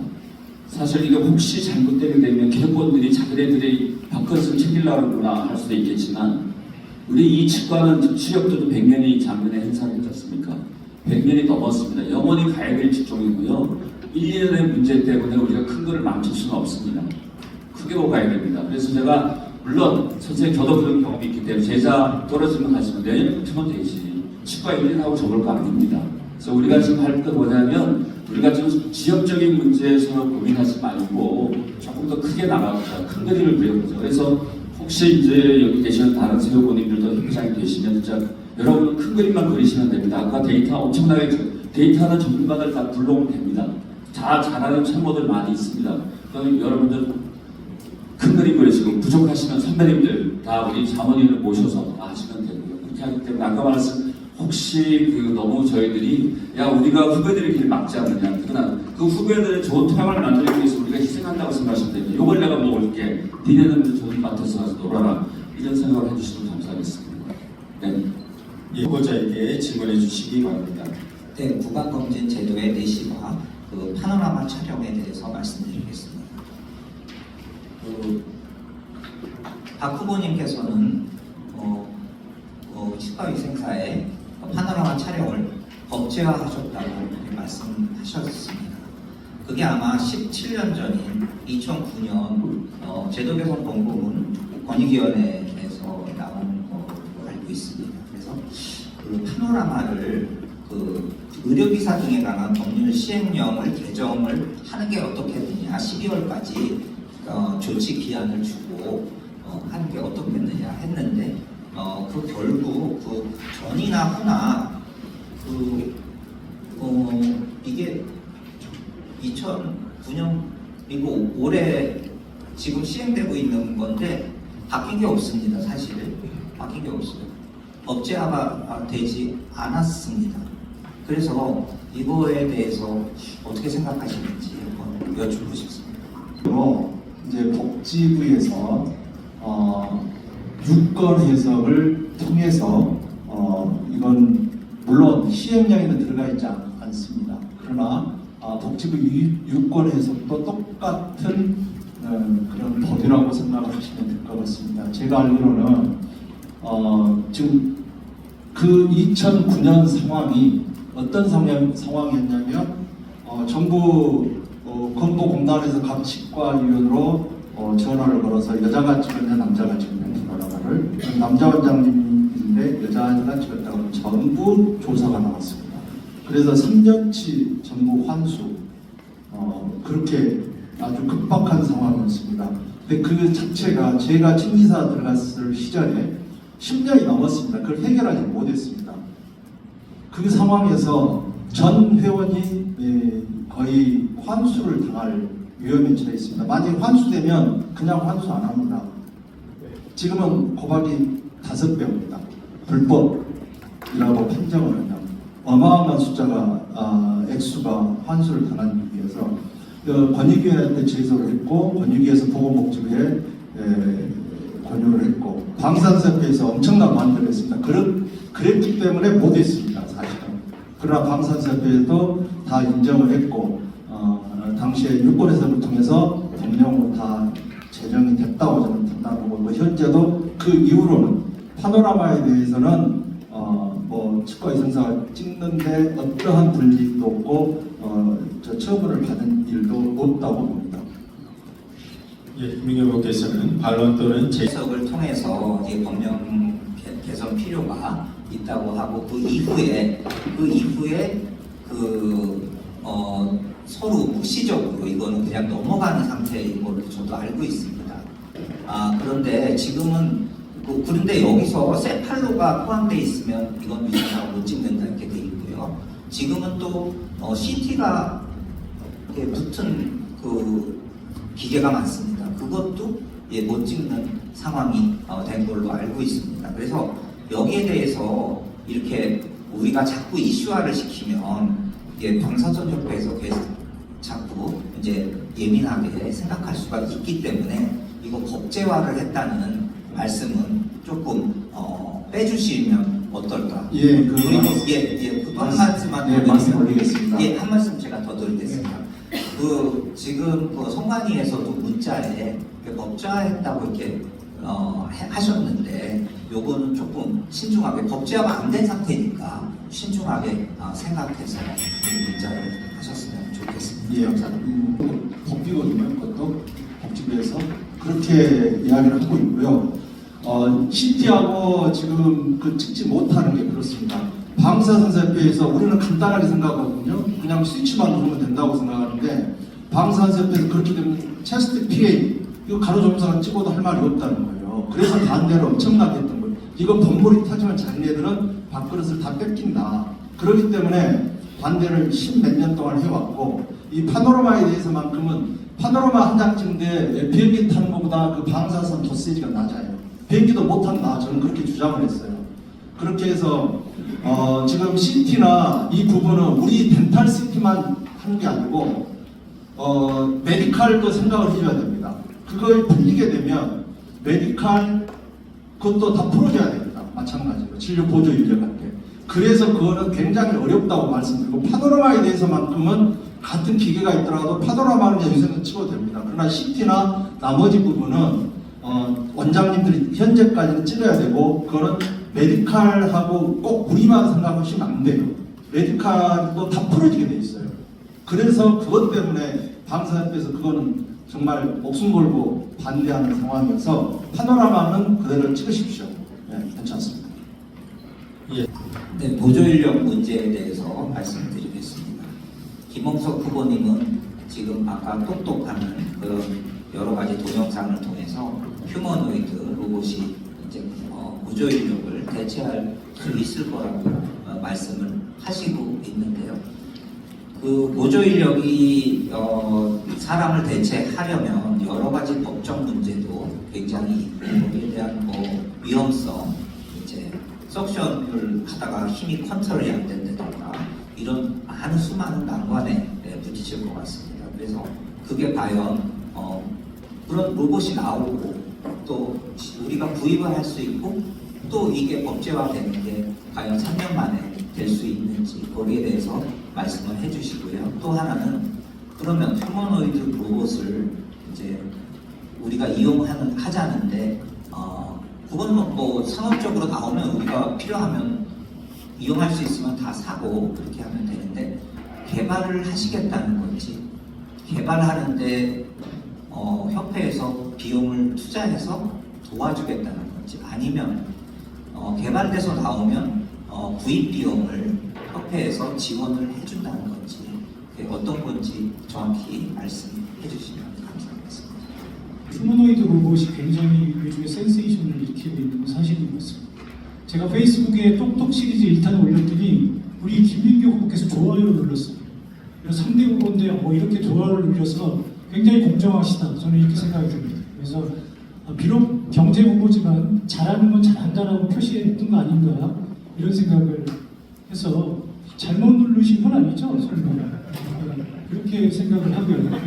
그 다음에 저희가 지금 이 휴머노이드 로봇에 대한 부분, AI 기본 법이 1월부터 시행이 되고 있고 굉장히 어설픕니다. 지금 이 휴머노이드, 이 피지컬 AI라고 하는 이 로봇, 이 생산 자체가 중국과 미국이 앞서서 있지만 법적, 행정적 이런 게 전부 거의 없고 기본적인 것만 있어요. 그래서 우리가 선제적으로 대응하지 않으면 이 빠른 이 시대의 흐름을 따라가지 못합니다.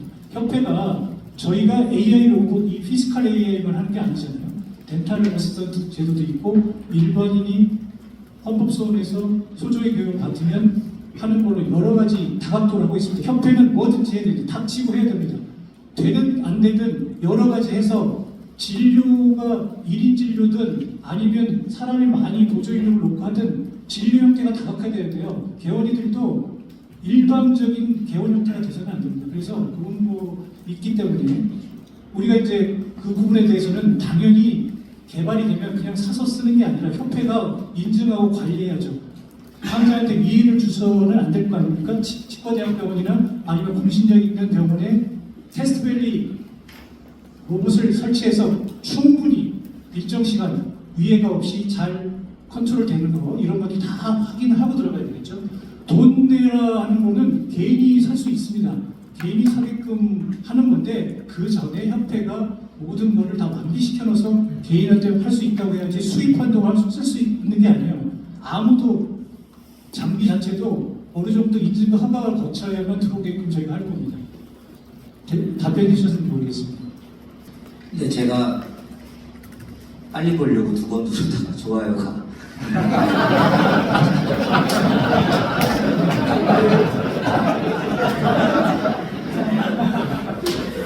휴머노이드 로봇보다는 제가 MOU를 맺었던 그 석션 로봇을 개발하면 저는 개인적으로 더 빠르고 쉽게 이 인력난을 좀 수급을 덜 수 있다고 생각합니다. 물론 휴머노이드 로봇이 언젠가는 상용화될 거고 그리고 큰 역할을 할 거라고 저는 생각합니다. 그런데 협회가 지속적으로 노력을 해야 되는 것도 사실은 왜냐하면 그 석션 로봇을 개발하는데 개발 정말 그 로봇 회사인데도 불구하고 치과 의사가 참여해서 어떻게 해달라고 요구를 계속 해달라고 해서 MOU를 맺게 됐습니다. 그래서 저기 어떻게 같이 협동하고 할 건지 다시 한번 여쭙겠습니다. 그 투명차 속성로이들 공약에 아젠다 34에 들어있는 거예요. 그래서 여기 있는 후보님들이 저희가 먼저 12월 18일에 출마 선언을 해가지고 34개를 때려놓으니까 그걸 그래도 많이 차용을 하셔가지고 해서 저희가 매우 저희 캠프는 뿌듯하게 생각합니다. 어쨌든 로봇팔 부분도 여기 있는데요. 지금 그래서 이제 저희가 카이스트라고 지금 연구 개발하고 있는 우리 이제 부회장 후보 이진민 후보가 있고 그래서 이 부분은 로봇팔이 먼저냐 휴머노이드 먼저냐 이걸 우리가 정확하게 알 수는 없습니다. 시대의 흐름이 빨리 가다 보면 로봇팔만큼 또 따라갈 수 있는 휴머노이드 기술 개발이 될 수도 있죠. 저희가 어릴 때 뭐 핸드폰 들고 이렇게 전화하고 이런 생각을 해봤습니까? 그런 상상이 현실로 오잖아요. 그것처럼 2, 3년 안에 가능하다라고 하는 공학자들의 의견이 있고 지금 뭐 자율주행이나 이런 걸 봤을 때는 연내 3년 내에 충분히 가능하다고 생각합니다. 예, 답변 감사합니다. 김홍석 후보자에게 질문해 주시기 바랍니다.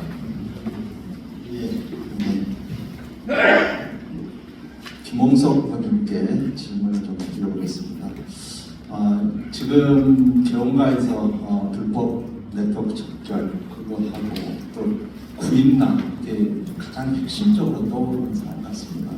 저 역시나 똑같은 교원으로서 그 문제가 가장 큰 것 같고, 근데 이제 구인남 쪽에서 사실은 지금 지푸라기와 잡을 심정이 좀 너무 구하기가 힘드니까 그리고 업무 범위가 설정이 돼 있어가지고 근데 제가 이제 간호종사 그 문제는 지금 현재 현장에서 간호종사가 있는 병원들이 너무 많아요. 한 30몇 프로 될 겁니다. 치과에 있는 간호종사. 근데 또 위생사분하고 간호종사분하고 같이 근무하는 데는 또 위생사분이 나가면서 그 간호종사 업무가 일탈됐다고 사진을 찍어서 고소하는 데가 또 상당히 떠오르고 있고, 그래서 뭔가 간호종사한테 업무 범위를 좀 줄여야 되지 않을까. 보호하는 그 뭐 34% 정확한 숫자는 모르겠습니다. 그 정도 돼가 지금 되는데 그분들한테 업무 영역을 좀 확실하게 가르쳐 줘야 되겠다 그런 생각을 가지고 있고, 지금 이제 김홍석 의원께 굉장히 많이 지금 연구를 많이 하셨는데 실제적으로 일반인을 교육시켜가지고 지금 헌법소원을 내신다고 했는데요. 의료법하고 간호법 시행령에 따른 석션과 같은 진료보조인은 자격을 갖춘 보조인력으로 제한합니다. 진료보조를 통한 의료행위를 자율소유자로 제한하는 이유는 국민의 생활권과 건강권을 보호하기 위함입니다.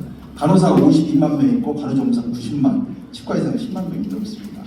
이분들의 업무 범위입니다. 첫째로 반대, 이분들은 파고를 넘을 방법이 있으신지와, 둘째로 현재 일반인이 진료실에 들어와 진료보조 행위를 하는 게 존재하고 있는 법률이 헌법에 위반된다는 점을 증명하지 않으면 헌법소원이 각하된다는 걸 알고 있는데 어떻게 증명하실지 한번 방안이 있으신지요? 본인이 소정의 교육을 이수한 다음에 석션을 할 수 있다고 헌법소원하는 거 우려가 많으신 줄 압니다만 잘 생각해 보세요. 저희가 뉴스에 뭐 몇 달 전에 탔지만 문신사들이 풀렸습니다. 문신사. 새신사는 인체에 때를 밀고 문신사는 문신을 하잖아요. 헤어 디자이너 살롱에 가면 머리 자르다가 좀 찔리기도 하죠. 자, 훨씬 그거보다 석션하는 것 자체가 플라스틱 석션 같은 경우는 위해가 굉장히 적습니다. 그런 것들이 풀려가는 스타일이에요. 지금 사회 이 현상 자체가. 그러면 저희가 저희 캠프에서 있는 자문을 해주시는 로스쿨 교수님이나 또는 변호사 이런 분들하고 저희가 협의를 안 했겠습니까? 헌법소원의 가능성이 있다고 판단했기 때문에 저희가 공약이 됐지 저희가 무조건 공격당할 거라고 해가지고 넣겠어요. 저희 나름대로 테스트를 해보고 넣는 거고, 물론 아마 제가 이게 된다면 아마 여기 세 분 후보님들은 지금 경쟁자로서 질문을 하시지만 다 환영하실 거라고 생각을 합니다. 할 수 있는 만큼 해야죠. 그건 당연한 거고, 그 다음에 치과위생사와 조무사의 파벌 말씀하셨는데 실질적으로 같이 근무하시는 분들 안에는 미묘한 그런 갈등이 있는 걸로 알고 있습니다. 저는 만약에 이제 이 보조 인력 문제를 해결하기 위해서는 치과의생사나 간호조무사, 치과 간호조무사 이분들의 업무 영역을 좀 현실화시켰으면 좋겠어요. 물론 이게 협회의 정치력이죠. 현실화시켜서 실질적으로 우리가 이 보조 인력의 업무를 레벨 1, 2, 3, 4로 나누고 있습니다. 그래가지고 일반인과 DA 또는 이쪽에서 할 수 있는 쪽은 레벨 1, 2 낮은 쪽이고, 또는 조무사가 현실성 있게 치과의생사 업무를 조금 받게 되면 치과의생사들은 조금 레벨을 올려서 일부 조금 할 수 있게끔, 그러니까 저희가 이제 공약에 나와 있지만 상생협의체를 구성하려고 해요. 각 단체가 반대해가지고는 아무것도 못합니다. 치과의사 회원들을 위해서 일하는 협회장이 다른 단체가 반대한다고 해서 물러나고 그만둬 버리면 어떡하겠습니까? 반대해도 밀고 나갈 자신 있습니다. 이상입니다. 예, 박영석 법원께서는 발을 항상 생각하는 게 이제 우리 석션이다 그러면 우리는 치과만 생각해요. 근데 이 석션이라는 게 기본적으로 간호사 업무법에 속해요. 이 석션을 풀면요, 제가 이제 사실은 이상훈 의원님이 나오실 때 이거를 들고 나오셨거든요. 일반인을 교육시켜서. 그래서 굉장히 센세이션을 처음에 일으켰습니다. 네, 이거는 석션은 기본적으로 간호사 업무법에 들어가기 때문에 수술실에서도 석션이 이거 간호사 업무법입니다. 그래서 이게 뭐 쉽지 않은, 정말로 이 많은 단체들이 확보를 넘지 못해서 저도 시도를 못 해본 겁니다. 그런 상황인데, 아무튼 이제 열심히 해서 시도해 볼 수 있는 뭐 상황이니까 열심히 해서 그거는 감사하게 생각합니다. 네. 다음 질의에 저도 김경 후보님께 또 질문을 드리려고 하는데요. 지금 역시나 지금 구인난에 대해서도 또 제가 질의를 한번 드려보겠습니다. 구인난이 뭐 너무 저희들이 지금 화두가 되어 있는 상황이라 뭐 해볼 수 있는 것 이것저것 정말 다 해봐야 될 상황인데, 저는 사실 어떻게 하든지 치과간호조무사 제도를 신설해서 보호받을 수 있는 제도권 안으로 들어오면서 법령 내에서 할 수 있게끔 해야 우리 회원이 보호된다고 저는 생각을 하기 때문에 어떤 식으로든 한번 법제화를 시켜보겠다, 그런 생각을 가지고 있습니다. 물론 위생사업에서 반대를 했겠지만 어떤 식으로든 서로 합의를 해서.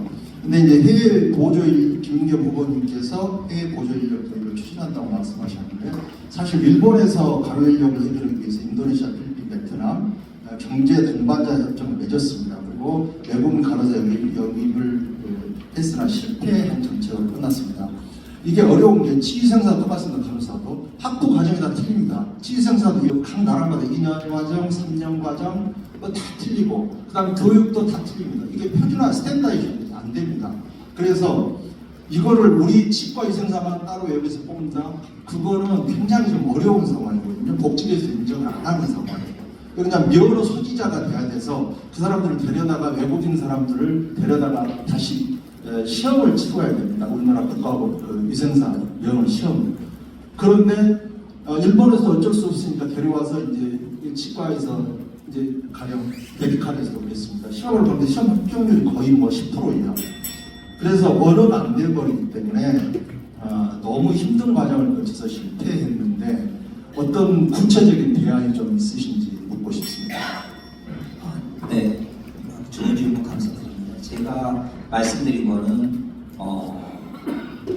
치과 위생사가 아니라 치과 간호조무사, 치과에서 일하는 간호조무사를 말씀드리는 겁니다. 정부에서는 우리나라에서 이제 노인 인구가 급증함에 따라서 요양보호사가 절대적으로 필요하게 돼서 그 외국 분들을 초빙하려는 움직임을 보이고 있습니다. 저희도 아까 제가 말씀드린 대로 지금 대학을 안 간 고3이 3만 명인데 얼마나 조무사 학원에 등록을 해서 조무사를 되려고 하겠습니까? 아마 점점 급감하리라고 저는 생각합니다. 결국은 간호조무사, 특히 치과에서 일할 조무사를 외국에서 수입한다기보다는 이제 모셔와서 일할 수 있게 하는 방안을 장기적으로 이제 생각해 볼 때가 됐다고 생각하고, 그거는 이제 말씀드린 대로 외교통상부 이런 쪽과 긴밀히 협의해서 이제 노력을 해야 된다고 생각합니다. 지금 저 치과 의사 수는 점점 늘어남에 비해서 간호조무사, 위생사 수 점점 줄어들고 있습니다. 그래서 이 문제를 풀지 않으면 정말 그 휴머노이드 로봇이 나와서 우리의 저 간호 인력을 대체할 때까지는 정말 어려울 거라고 생각하고, 그건 저는 그런 기계가 대체하려면 많은 세월이 걸릴 거라고 저는 생각합니다. 이상입니다. 예, 실제로 이제 간호조무사 취업이 대학을 나와서 취업이 안 돼가지고 제가 유아에대 나오셔가지고도 간호조무사 시험을 봐가지고 나오신 분도 계세요. 때문에. 네, 어찌됐든 우리가 끌어들여야 되는데 간호조무사도 마찬가지입니다. 이게 소속 자체가 보건복지부에서 일단 면허 과정을 인정을 해야 됩니다. 그 다음에 외교통상부나 이쪽하고 다시 그 나라와 가는 베트남이라는 나라와 서로 의료 인력 교환에 대해서 서로 상호 인정 협정을 맺어야 돼요. 근데 이게 따로 간호조무사만 이게 되는 게 아니고, 제가 알기로는 의사도 포함해서 서로 양국에 왔다 갔다 할 수 있어야 되고, 간호사도 할 수 있어요. 통 크게 그렇게 해야 되고, 그 가운데서 협정을 맺는데 외교부에도 당연히 포함이 된 걸로 알고 있습니다. 그래서 이제 앞으로도 모든 것을 우리가 협력해서 다 보조인력 노력을 해결할 수 있도록 노력을 하겠습니다. 예, 김민경 의원께서 이에 대한 재답변을 있으시면 주시죠. 답변 안 해주셔도 괜찮겠습니다. 네, 관호부님께 사실 제가 전화드려서 얼마나 답답하셨으면 교수님께서 이렇게 치과하기가 너무 힘들고 어려운 가운데서 또 이렇게 회장 후보님까지 나오셔가지고 치과계를 봉사하시겠다고 나오신 것에 대해서 감사하다고 제가 전화 말씀을 드렸습니다. 그래서 우리가 또 열심히 또 풀어봐야 될 것 같은데요. 교수님이나 저희 개원이가 됐든지 누가 협회장이 되더라도 회원을 위해서 정말로 작심해서 해 나가게 앞으로 활동을 해야 될 것 같고요. 제가 아까 저한테 이제 불법 위임진료 한계에 대해서 물어보셨는데, 사실 저는 명들한 이 저수가 진료, 불법 진료, 저는 그 자율진료 전담계 전문가 평가제가 좀 살아 있습니다. 그래서 이게 왜 생겼냐면 그 단학위원이라고 그 의사가 뇌경련이 있어서 진료를 못 봐요. 근데 자기 와이프가 그 간호조무사 자격증 따가지고 전부 환자를 보면서 일회용 주사기를 재사용을 했어요. 그래서 시험 감염이 집단적으로 감염이 돼가지고 아예 그 사회적으로 문제가 생겼어요. 매스컴에서 떠들썩하게 됐고, 그래서 복지부에서 이제 대책을 세운 게 전문가 평가제거든요. 근데 불행하게도 지금 취업에서 이걸 이용을 하지 못하고 있는 것 같습니다. 근데 이게 무슨 이야기냐면, 평가 대상이 비도덕적 진료 행위를 하는 사람들, 위생관, 성범죄, 불법 대리수술, 그 다음에 의료의 품위 손상하는 거, 그 다음에 환자 유인 행위나 거짓 과장 광고, 이게 주요 평가 대상인데, 사실 복지부에서 하지 못하니까 옆에 서로 동료들 간에 하라고 상호 평가단에서 제보 의뢰를 하라고 했는데, 여기 또 교수님 후보님께서 이 불법 위임 진료하고 저수가 대책이 네, 감사했습니다. 지금 먼저 저희가 정의할 필요가 있는데, 어디까지가 불법이고 어디까지가 위임이냐를 정의가 돼야 됩니다. 사실 우리가 저수가, 뭐가 저수가입니까? 28만 원 받는 애가 27만 원 받는 애를 욕을 하고 있거든요. 그게 우리가 기준에 요한 시장 자체가 지금 기준이 없는 거예요, 사실. 때문에 저희가 더핑 중에 사전 찾아보면 쓰레기입니다, 쓰레기. 뭐가 쓰레기냐? 지금 아까 말씀하셨지만은 본의 아니게 그런 약간의 그 문제를 있어서 감염을 일으킨 병원 있지 않습니까? 그분이 저질 병원입니까? 더핑 병원이 아닐 거라고 봅니다.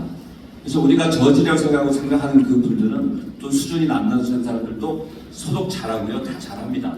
단지 그거를 안 하기 때문에 그렇습니다. 그래서 우리가 아직 정리해야 될 거는 정의부터 다시 하자고. 아까 조금 말씀한 그 전문 평가제 같은 거 얘기하셔서 저도 그래서 저희들이 이 생각하는 건 저희가 만약에 저희 집행부가 들어서서 저희가 된다면은 저희 타겟팅하는 모든 치과, 우리가 말하는 저수과, 그다음에 그 치과들에 대한 우리 선량한 병원가를 타겟팅하는 게 아닙니다. 그 공장형 병원이라고 그러니까 이렇게 쫙 여러 가지 여러 봉지기를 데리고 있는 그런 치과들, 그것을 타겟팅을 할 겁니다.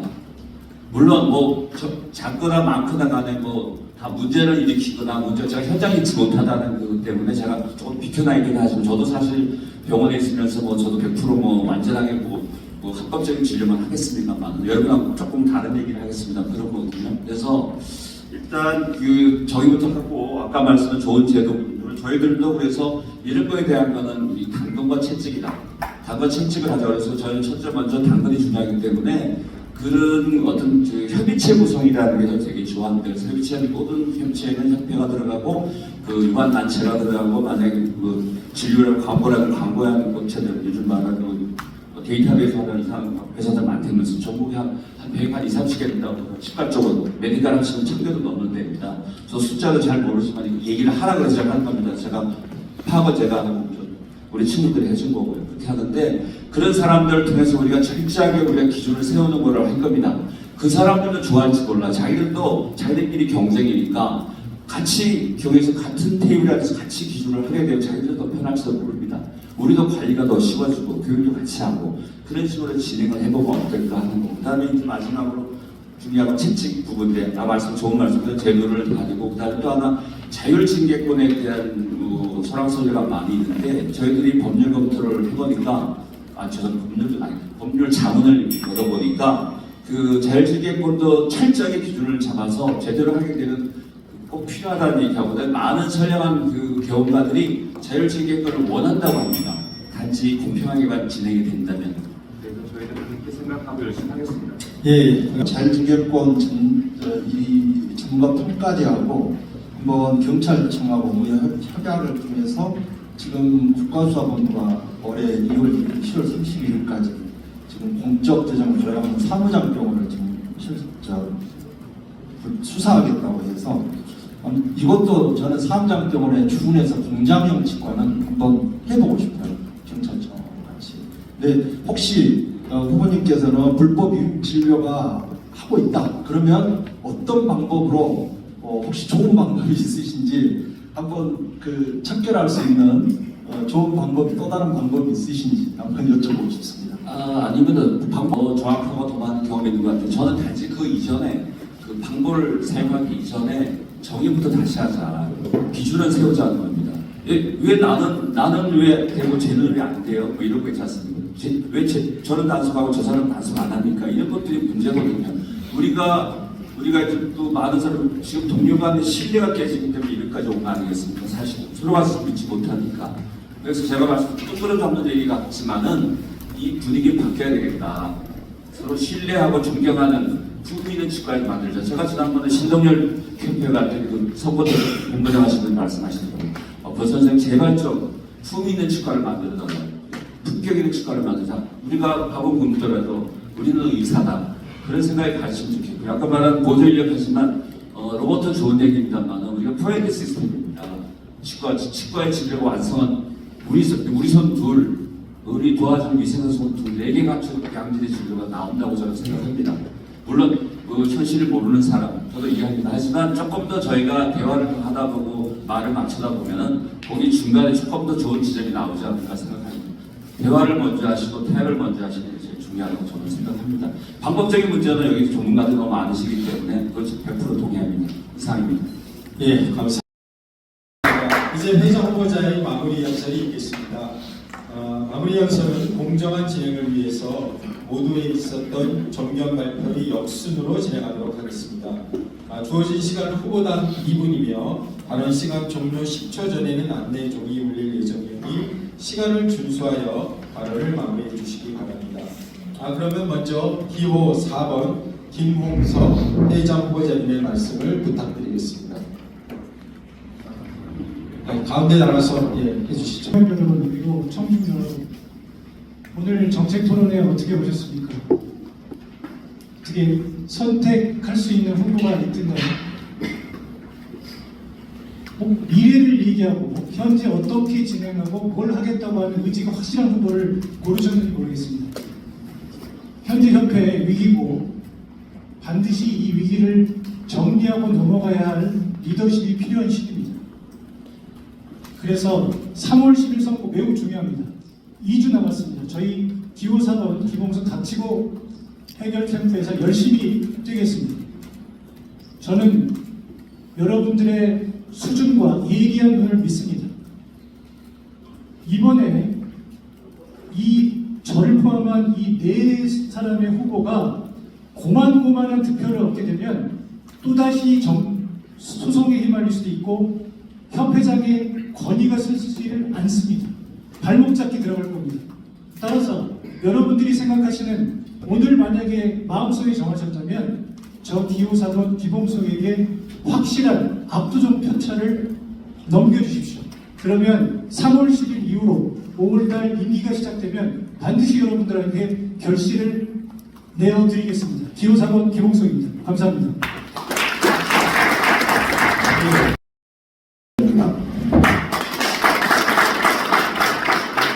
이렇게 오늘 장시간 우리 발표회를 가졌는데 회원 여러분들께서 잘 판단하셨으라고 봅니다. 저는 회의를 할 때 항상 한 건을 해결해야 되겠다 그러면 최소한 한 5번씩은 찾아다녔던 것 같아요. 보조 인력 수급 아니 우리 치과의사 인력 수급 저는 그 수급 추계한 분한테 우리 치과에서 불광도에 계셨는데 보건소에 5번을 찾아갔습니다. 그분이 5번을 찾아가니까 무장 해제가 되셔서 그래 뭘 원하십니까? 그럴 때 저는 제 자료를 갖다가 드렸습니다. 이렇게 치과 의사가 힘든 상황입니다. 그랬더니 그 이후부터는 제 말을 아주 잘 들어주고 경청을 해주셨습니다. 마찬가지로 제가 협회장이 된다면 하나하나 저는 끈질기게 대정부, 대국회 담당자들한테 끈질기게 저는 찾아가서 우리 치과 의사 회원 여러분들의 어려움을 해결해 드리도록 하겠습니다. 말로만 하는 게 아니고 제가 결과로 증명할 수 있게 여러 회원들께 확실하게 모든 것을 내 열정을 바쳐서 해야 할 것을 약속드리면서 오늘 토론을 제 말씀을 마치겠습니다. 감사합니다. 들어주셔서 감사합니다. 존경하는 회원 여러분, 오늘 토론을 어떻게 들었습니까? 참 많은 해법들을 들었습니다. 누군가는 강한 단속을 말했고, 누군가는 과감한 단축을, 누군가는 즉각적인 변화를 말했습니다. 저는 그 말씀들이 모두 진실이기를 믿습니다. 강한 투쟁의 연사는 오늘의 박수를 받을 수 있지만 그 박수가 내일을 바꾸는 것은 아닙니다. 우리에게 필요한 것은 잠깐의 통쾌함이 아니라 미래를 바꿔놓을 수 있는 설계자로 저는 믿습니다. 저 공동독은 지키지 못할 헛된 기조만 약속하지 않습니다. 대신 치밀한 실행과 가시의 성과를 약속합니다. 이 선거는 누가 더 강한가의 문제가 아닙니다. 누가 더 오래 책임질 수 있는가 하는 문제입니다. 강한 많은 순간을 남기지만 저 공동독은 제대로 된 시스템을 남기겠습니다. 선택은 여러분이 하시지만 책임은 제가 지겠습니다. 치과의 판을 바꿀 정교한 설계자 공동독 여러분 감사합니다. 김민경입니다. 존경하는 회원 여러분, 장기간 정경 발표회를 지켜봐 주셔서 대단히 감사합니다. 이번 선거는 단순히 차기 협회장을 뽑는 자리가 아닙니다. 불법 덤핑 치과에 밀려 이대로 고사할 것인가, 아니면 치과 의사로서의 당당한 자존심과 정당한 수입을 되찾을 것인가를 결정짓는 생존의 갈림길입니다. 말로는 누구나 개혁을 외치고 불벽을 척결할 수 있다고 할 수 있습니다. 그러나 위기가 닥쳤을 때 과태료 처분을 불사하며 몸을 던져 회원을 지켜낸 사람이 누구입니까? 부당하게 낭비된 회비를 환수하겠다고 명확히 약속할 수 있는 결기를 가진 캠프가 대체 어디입니까? 저희 기호 1번 플러스 캠프는 오직 회원 민생 해결이라는 한 길만 보고 있습니다. 불법 덤핑 치과 끝까지 추적하여 반드시 척결하겠습니다. 무능한 회무로 잃어버린 회원들의 돈이 빈틈없이 되찾아오겠습니다. 불법 덤핑 치과 척결, 의료안법 철폐, 치대 정원 감축, 행동으로 증명해온 실천하는 리더 기호 1번 김민경과 장재환, 최치원, 최유성을 선택해 주십시오. 치과계 대통합과 눈부신 도약으로 반드시 보답하겠습니다. 감사합니다.